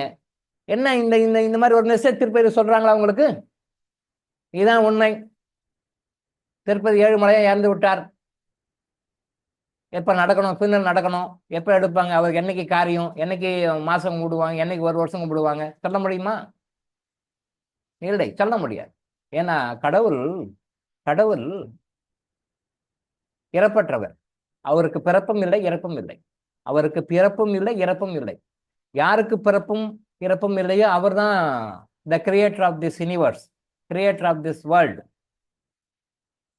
இல்லையா? அவர் தான் இந்த பிரபஞ்சத்தை படைச்சவர், உலகத்தை படைச்சவர். அவருக்கு மரணம் இல்லை. நீங்க போய் மாலும் தெய்வம்னு சொல்லி பேர் சொன்னார், எவ்வளவு நம்மளுடைய அறியாமை காட்டுகிறது பாருங்க. மாலும் தெய்வம், அவர் இறந்து போயிருக்கு, மாண்ட தெய்வம், மாண்ட தெய்வம் அவர். மாண்ட தெய்வம், மாளாத தெய்வம், உயிரோடு இருக்கிறவங்க. தப்பு, அந்த கான்செப்ட் தப்பு சார், தயவு செஞ்சு மாற்றிக்கணும். அப்படி எல்லாம் கிடையாது, அதெல்லாம் கிடையவே கிடையாது. சரியா? அதனால தெய்வத்தை பத்தி சரியா புரிஞ்சுக்கோங்க. தெய்வ வழிபாடு அப்படின்றது வந்து நம்மள மேல ஹையரா இருக்கிறதோ, அவருக்கு இறப்பும் கிடையாது, பிறப்பும் கிடையாது. அந்த மாதிரி ஒரு தெய்வம். அந்த தெய்வத்தினுடைய ஒரு பகுதி தான் நாமளும் கூட. நம்ம இப்ப இறக்கணும்னா தெரியாம இறக்கிறோம், அறியாம இறக்கிறோம், அறியாம இறக்கிறோம். அந்த அறியாமை மாற்றி நமக்கும் இறப்பு கிடையாது. நம்ம எப்ப அப்படியே டியூனப் ஆகி 100க்கு வரமோ அப்ப நம்ம தெய்வமாக மாறி விடுகிறோம். எல்லாரும் மாற முடியும், மாறியே ஆகணும். மாறாத வரைக்கும் எத்தனை பிறகுகளும் வந்துகிட்டு தான் இருக்கும். மாறாத வரைக்கும் மாறியே ஆகணும். கடவுளோட கடவுளா கடந்துடணும், டிசால்வ் ஆயிடணும். இறைவனோட டிசால்வ் ஆயிடணும். அதுக்கு தான் நம்ம வரோம். அதனால இந்த தெய்வத்தின் பேரோட இந்த குல தெய்வம், அந்த தெய்வம், இந்த தெய்வம்னு சொல்லிட்டு இந்த மாதிரி கண்ட கண்ட பேரை போட்டுக்கிட்டு, தெய்வத்தை போட்டு கடா வெட்டிக்கிட்டு, ஆடை வெட்டிக்கிட்டு, மாடை வெட்டிக்கிட்டு, பாவத்து மேலே பாவம் சொல்லிட்டு இன்னும் டவுன் ட்ரெண்ட்ல போகாதீங்க. கீழே கீழே போகும். அப் ட்ரெண்ட்ல வாங்கும், அப்ல வாங்கும், டவுன் ட்ரெண்ட்ல போகாதீங்க. சரி, இனிமேலுக்கு அந்த மாதிரி வழிபாடுகள்லாம் பண்ணீங்கன்னா விட்டுடுங்க. அதெல்லாம் இல்லை. உங்களை படைத்த இறைவன் ஒருத்தன் தான். நீங்க அவர் மனசார வணங்க, அவரை வணங்க. மனசு எங்கேயும் எங்கேயும் போகணும். No need to go anywhere. மனசை நினைச்சா போதும். கடவுள் உங்க உடம்புல தான் இருக்கார். அடுத்த வகுப்புல சொல்லுவோம். நீங்க எங்கேயோ தேடி போறோம், கடவுள் அங்க இருக்கிறார், இங்க இருக்கிறார், அங்க இருக்கிறார், இங்க இருக்கிறார். எங்கேயும் இல்லை, நம்ம உடம்புலயும் இருக்கிறார். இருக்கும் இடத்தை விட்டு இல்லாத இடம் தேடி எங்கெங்கோ அலைகின்றார் ஞானத்தங்கமே. இருக்கும் இடத்தை விட்டு இல்லாத இடம் தேடி எங்கெங்கோ அலைகின்றார் ஞானத்தங்கமே. சிவவாக்கிய சித்தருடைய பாட்டு. அதுலயும் ஒரு சின்ன மிஸ்டேக் இருக்கு. இருக்கும் இடத்தை விட்டு இல்லாத இடம் தேடி எங்கெங்கோ அழைக்கின்றார் ஞானத்தங்கமே. அப்படின்னா சிவவாக்கிய சித்தர் தப்பா சொல்லிட்டான்னு அர்த்தம் இல்லை. கொஞ்சம் யோசனை பண்ணுங்கன்னு கொஞ்சம் கேப் விட்டு போட்டுக்கிறார், அவ்வளவுதான். சிவவாக்கிய சித்தர் வந்து தப்பா சொல்லலை. அதை கொஞ்சம் பாயிண்ட் டியூன் பண்ணி அண்டர்ஸ்டாண்ட் பண்ணி இருக்கிற தப்பா கண்டுபிடிச்சு மாற்றி விட்டோன்னு அவர் சின்ன புள்ளி வச்சு அப்படி புள்ளி வச்சு அந்த பாட்டை பாட்டு போயிட்டார். இருக்கும் இடத்தை விட்டு இல்லாத இடம் தேடி எங்கெங்கோ அழைக்கின்றார் ஞானத்தங்கமே. எங்கன்னா எங்கெங்கேயும் காசில் இருக்காரு, ராமேஸ்வரம் இருக்காரு, இமயமலை மேல அங்கே இருக்கிறாரு அப்படின்னு எல்லாரும் நினைச்சிட்டு இருக்கிறாங்க. கடவுள் வந்து எல்லா இடத்துலையுமே இருக்கிறாருன்னு ஒரு விஷயம் சொல்றார். இருக்கும் இடத்தை விட்டு இல்லாத இடம் தேடி எங்கெங்கோ அலைகின்றார் ஞானத்தை. அப்ப இல்லாத இடம் தேடி அடைகிறாருன்னு ஒண்ணு. அங்க என்ன ட்விஸ்ட் வைக்கிறாருன்னா, அவர் நம்ம கிட்டையும் இருக்கிறார், உள்ள நம்ம கூடயும் இருக்கிறார். அப்ப இல்லாத இடம் எங்கேயுமே கிடையாது, நம்ம உள்ளதே இருக்கிறாரு. அந்த கடவுளை உங்ககிட்ட டியூன் பண்ணி எடுக்கிறது தான் உங்களுடைய சாமர்த்தியம், உங்களுடைய சாமர்த்தியம். அதை உணர்ந்து அவரை டியூனப் பண்ணி உங்ககிட்ட இருக்கிற கடவுளை நீங்க உணர்ந்து உங்ககிட்ட இருக்கிற கடவுளை அவரை வேண்டி உங்க கருத்து சாதிக்கிறது உங்களுடைய கருணை. அதுதான் மேட்டர். கர்மா எனர்ஜிலிங்க அதான் நம்ம சொல்லிக் கொடுக்கும். கர்மா எனர்ஜிலிங்க சொல்லிக் கொடுக்குற விஷயம் அதுதான். உங்ககிட்ட இருக்கிற இறைவனை எப்படி டியூனப் பண்ணிக்கிறது அப்படின்றது தான். அதனால தான் நம்ம மந்திரங்களை பத்தி ரொம்ப இம்பார்ட்டன்ஸ் கொடுக்க மாட்டோம். நீங்க எங்கேயும் பாருங்க, பெரும்பாலும் மந்திரங்களுக்கு இந்த மந்திரம் சொல்லுங்க, இந்த மந்திரம் சொல்லுங்க, இந்த மந்திரம் சொல்லுங்க, நம்ம எங்கேயும் சொல்ல மாட்டோம். சந்திரகிரகணத்தை கூட பாருங்க, நிறைய பேர் வந்து மீடியாவில் போட்டிருந்தாங்க, இந்த மந்திரம் சொல்லுங்க, அந்த மந்திரம் சொல்லுங்க, இந்த பதிகம் சொல்லுங்க, அந்த பதிகம் சொல்லுங்க, இதை ஜெபிங்க, அதை ஜெபிங்க, இந்த டைம்ல இதெல்லாம் பண்ணுங்க. நம்ம அதெல்லாம் எதுவுமே சொல்லவில்லை. நம்ம அதெல்லாம் எதுவுமே சொல்லலை. மனசுல ப்ரே பண்ணுங்க, உங்களுக்கு என்ன வேணுமோ நினைங்க, நீங்க என்ன வேணும்னு நினைங்க. உங்களுக்கு நீங்க வந்து இறைவா எனக்கு இதெல்லாம் பண்ணி கொடுங்க அப்படின்னு சொல்லிட்டு ஜஸ்ட் ஒரு ரிக்வஸ்ட் கொடுங்க, போதும். அவ்வளவுதான், அவ்வளவுதான், முடிஞ்சுக்கும். அதை பார்த்துப்பாரு. மந்திரங்களுக்கு அப்பாற்பட்ட ஒரு கடவுள். மந்திரங்கள் சொல்ல தப்புன்னு சொல்ல வரல. மந்திரங்கள் சொல்ல தப்பு, இது இப்படி சொல்லக்கூடாது, இப்படி சொல்லக்கூடாது அப்படிலாம் சொல்ல. நம்ம அதை சொல்ல தப்பா புரிஞ்சிக்கூடாது. சில பேர் தப்பா புரிஞ்சுக்கிறீங்க. அப்படி கிடையாது. மந்திரங்களை சொல்ல வேண்டாம் நான் சொல்லல. நம்ம மந்திரங்களை தாண்டி வரணும்னு சொல்றோம். மந்திரங்களை சொல்லுவது தவறுன்னு நம்ம சொல்லவில்லை. மந்திரங்களுக்கு பலன் இருக்கு, எஃபெக்ட் இருக்கு. அதுக்கு ஒரு மந்திரத்துக்கும் ஒரு எஃபெக்ட் இருக்கு. இப்போ ரீசெண்டாக லாஸ்ட் வீக் கூட ஏதோ போட்டிருந்தாங்க, காயத்ரி மந்திரத்தை பற்றி போட்டிருந்தாங்க. இருக்கிற மந்திரம் ஹையஸ்ட் மந்திரம் காயத்ரி மந்திரம் அப்படின்னு சொல்லியிருந்தாங்க. அது பலன் தரக்கூடியது அப்படின்னு சொல்லியிருந்தாங்க. ரைட், ஓகே, எல்லாம் தப்பு கிடையாது, தப்பு கிடையாது. போபாலில் வந்து அந்த சிலிண்டர் வெடிச்சு அந்த போபால் விஷவாயு எல்லாம் பரவி ஊரெல்லாம் போட்டுன்னு எல்லாம் விழுந்த போது கூட அங்கே இருந்த அந்த பிராமின் ஃபேமிலி வந்து அந்த ஹோமம் தான் வளர்த்துறாங்க. அதில் காயத்ரி மந்திரம் தான் சொல்றாங்க. அந்த மந்திரத்தினுடைய வரிகள் வந்து காயத்ரி மந்திரத்தினுடைய ஸ்லோகம் தான், காயத்ரி மந்திரம் தான். அதை சொல்றாங்க, அந்த ஹோமம் வளர்த்துறாங்க. அந்த ஸ்ப்ரெட் ஆகி அப்பேற்பட்ட அந்த டாக்ஸினை வந்து நியூட்ரலைஸ் பண்ணிச்சு. இன்னைக்கும் அந்த ஃபேமிலி இருக்கிறவங்க நல்லா ஆரோக்கியமாக இருக்காங்க, ட்ரெடிஷ்னலாக நல்லா இருக்காங்க. அதே நேரத்தில் இதை பாவிக்காத, இதை பயன்படுத்தாத மற்ற முட்டையில் இறந்தவங்களுடைய வாரிசுகள் இன்னைக்கும் ஊனமுற்றவர்களாக இருக்காங்க. இது 3வது ஜென்ரேஷன் வந்துட்டாங்க. இப்போ 3வது ஜெனரேஷன் வந்துட்டாங்க. எப்படி வந்து நாகாசாக்கியில் ஜப்பானில் வந்து அணுகுண்டு வெடித்த போது அந்த அணுகுண்டு போட்ட இடத்துல இருந்து இறந்தவங்களுடைய வாரிசுகள் இன்னைக்கும் வந்து ஊனமுற்றவர்களாக இருக்கிறார்களோ, ஜப்பானில் நாகசாகியில் அணுகுண்டு போட்ட இடத்துல மாண்டு போயிட்டாங்க. அந்த மாண்டு போன அவங்களுடைய ஜீனில் வந்த இன்னைக்கு வாரிசுகளில் இன்னைக்கு 3rd ஜென்ரேஷன் 4th ஜென்ரேஷன் வந்துட்டாங்க. அவங்க கூட இன்னைக்கும் வந்து ஊனமுள்ளவர்களாக இருக்கிறார்கள், பாதிக்கப்பட்டவர்களாக இருக்கிறார்கள், பல வகையில் பாதிக்கப்பட்டவர்களாக இருக்கிறார்கள். அதே மாதிரி இங்கே போபால் விஷவாயுவில் இறந்தவங்களுடைய இது 3rd ஜென்ரேஷன் வந்துட்டாங்க. இந்த 3rd ஜென்ரேஷனையும் அவங்க பாதிப்பு உள்ளவர்களாக இருக்கிறார்கள். அந்த பாதிப்பு தலைமுறைக்கு இருக்கும். அப்போ எவ்வளோ டேஞ்சரான விஷயம் பாருங்க. தலைமுறைகளாக இருக்கும். அப்போ தெய்வம்னா என்ன அப்படின்னு தெரியாம மந்திரங்களை காப்பாச்சு. மந்திரங்கள் பவர் இருக்கு. நான் என்ன சொல்றேன், மந்திரங்களை தாண்டி மேல வாங்கன்னு சொல்றோம். மந்திரங்களையே உட்காந்துருக்காங்க. மந்திரங்களை தாண்டி அதுக்கு மேல ஒரு ஸ்டேஜ் இருக்கு, நிறைய ஸ்டேஜ் இருக்கு. அதை தாண்டி வாங்க, மந்திரத்தை கெட்டியா பிடிச்சிக்காது, இதை தாண்டி வந்துருங்க. அதனாலதான் நம்ம வந்து கர்மா எனர்ஜி ஹீலிங்ல மந்திரத்துக்கு இம்பார்ட்டன்ஸ் கொடுக்கறது இல்லை, மந்திரத்தை தாண்டி உயர்ந்த நிலைக்கு வாங்க. மனசுக்கு இம்பார்ட்டன்ஸ் கொடுக்கறது இல்லை, மனதை தாண்டி அந்த ஆத்மாவுக்கு வாங்க. ஆத்மாவை சரி பண்ணிட்டோம்னா மனசு ஆட்டோமேட்டிக்காக சரியாயிடும். நீங்கள் போராடவே வேண்டியதில்லை, மனசு கூட போராடவே வேண்டியதில்லை. மனசுக்காக ட்ரைனிங் எடுக்க தேவையில்லை. இந்த கோர்ஸுக்கு போன மனசை டியூன் பண்ணேன், இந்த கோர்ஸுக்கு போன மனசை டியூன் பண்ணேன், இந்த கோர்ஸ் போய் இவ்வளோ நாள் ட்ரெயின் அப் எடுத்தேன் அப்படின்னா தேவையே இல்லை. நீங்கள் ஆத்மாவை சரி பண்ணீங்கன்னா மனசு ஆட்டோமேட்டிக்காக கண்ட்ரோலுக்கு வந்து சரியாயிடும். நீங்கள் இதுக்காக லட்சக்கணக்கு செலவு பண்ணி ப்ராக்டிஸ் பண்ண, மணிக்கணக்கு ப்ராக்டிஸ் பண்ண வேண்டிய அவசியமே கிடையாது. ஆத்மாவை சரி பண்ண டெக்னிக் தான் நான் உங்களுக்கு சொல்லிக் கொடுக்கும். என்கிட்ட டிஃப்ரெண்ட்டாக இருக்கும். பட் ஆத்மாவை சரி பண்ணுறதுக்காக சொல்லி டெக்னிக் லைஃப்பில் ஃபாலோ பண்ணினா உடல் சரியாகும், மனம் சரியாகும், ஆத்மா சரியாகும், அடுத்த லெவலுக்கு போயிடும். அதுதான் நம்ம இங்கே சொல்லுவோம். ஸோ குலதெய்வ வழிபாடுன்றது வந்து தவறு. அது எந்த தெய்வமும் வந்து எனக்கு தான் சொந்தம், உனக்கு தான் சொந்தம், அவங்களுக்கு தான் சொந்தம்ன்றது அது முழுக்க முழுக்க தவறு, முழுக்க முழுக்க அறியாமை. எப்படி உங்களுக்கு பிறந்த குழந்தைங்க 2 பேரோ 3 பேரோ எனக்கு தான் அப்பா சொந்தம், எனக்கு தான் அம்மா சொந்தம், உனக்கு இல்லைன்னு சொன்னால் நாம வந்து அது ரொம்ப சில்லியா ஃபீல் பண்ணி அது சிரிப்போமோ, சிறுபிள்ளைத்தனம்னு சொல்லி நம்ம சிரிப்போமோ, அதே மாதிரி தான் கடவுள் எப்படி சிரிப்பார். கடவுள்னு இமேஜின் பண்ணிக்கோங்க. கடவுள் இருக்கிறார், சிரிக்கிறாருன்னா இப்படி ஆடா பாவீங்களா, இப்படி ஆடா நீங்க சண்டை பிடிச்சிக்குவீங்க, எனக்கு தான் உரிமை, உனக்கு தான் உரிமை, எனக்கு தான் உரிமை, உனக்கு சண்டை பிடிக்கும், என்னடா இது சின்ன பசங்களா இருக்கீங்கன்னு அவர் நினைக்கிறாரு. நீங்க நினைஞ்சு இமேஜின் பண்ணிக்கோங்களேன். ஒரு இமேஜினுக்காக கொடுத்தோம், அண்டர்ஸ்டாண்டிங்காக சொல்றேன். அவர் உங்களை பார்த்து சிரிப்பார். அட என்னடா வீணா போன பசங்களே இப்படியா போய் சண்டை பிடிச்சிருக்கீங்க, என்னடா பிள்ளைக்காத்தனமா இருக்குது அப்படின்னு அவர் உங்களை பார்த்து சிரிப்பார். நீங்க சண்டை பிடிச்சிக்கிங்க, கோர்ட்டுக்கு போவீங்க, போலீஸ் ஸ்டேஷன் போவீங்க. பட் அவர் உங்களை பார்த்து கேவலமா சிரிப்பார். சின்ன பசங்க, பிள்ளைகா பசங்களா இருக்கிறாங்க, என்ன இந்த பசங்க இப்படி பண்ணிட்டு இருக்கிறாங்க, இது கூடவா தெரியாது அப்படின்னு அவர் சிரிப்பார். எப்படி நீங்க அப்பாவும் அம்மாவும் நாம தான், எல்லாருமே தான் நமக்கு. அது என்ன அந்த பிள்ளை மட்டும் எனக்கு அப்பா வேணும், எனக்கு அப்பா தான் ஒஸ்தி, அம்மாலாம் கிடையாது, அம்மா தான் ஒஸ்தி, அப்பாலாம் கிடையாது, இது அப்பா உனக்கு தான், அம்மா எனக்கு தான், எனக்கு இது நீ உனக்கெல்லாம் அப்பா அம்மா கிடையாதுன்னு சண்டை பிடிச்சினா எப்படி உங்களுக்கு சிறுபிள்ளை தரமா? அதே மாதிரி தான் நம்ம குலதெய்வம் இது எனக்கு தான் சொந்தம், இந்த தெய்வம் எனக்கு தான் சொந்தம், இது எனக்கு தான் உரிமை, எனக்கு தான் பாத்தியம், நான் தான் முதல் மரியாதை செய்வேன், நான் தான் இன்னும் அறியாமையினால வேறு.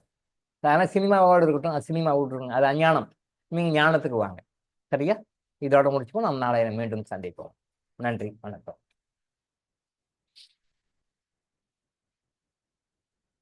நன்றிங்க ஐயா. சார்.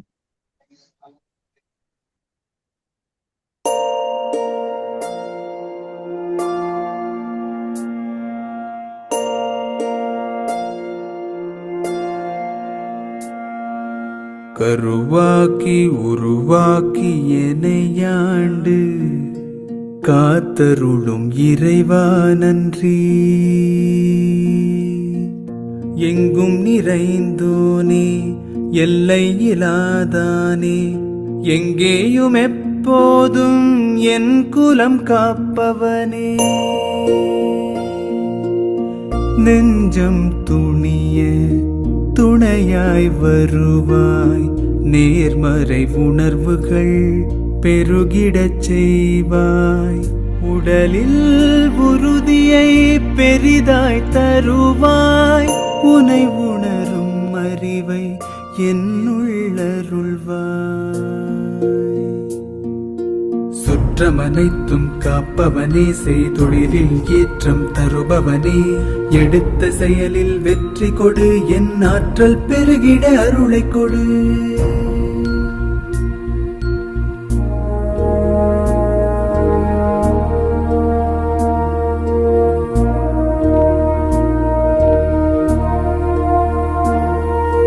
கருவாக்கி உருவாக்கி எனையாண்டு காத்தருடும் இறைவா நன்றி. வல்லமை தந்து நீ வளர்ச்சி கொடு,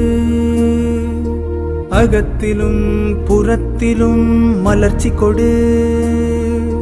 வளர்ச்சி கொடு, மலர்ச்சி கொடு, வளர்ச்சி கொடு, மலர்ச்சி கொடு.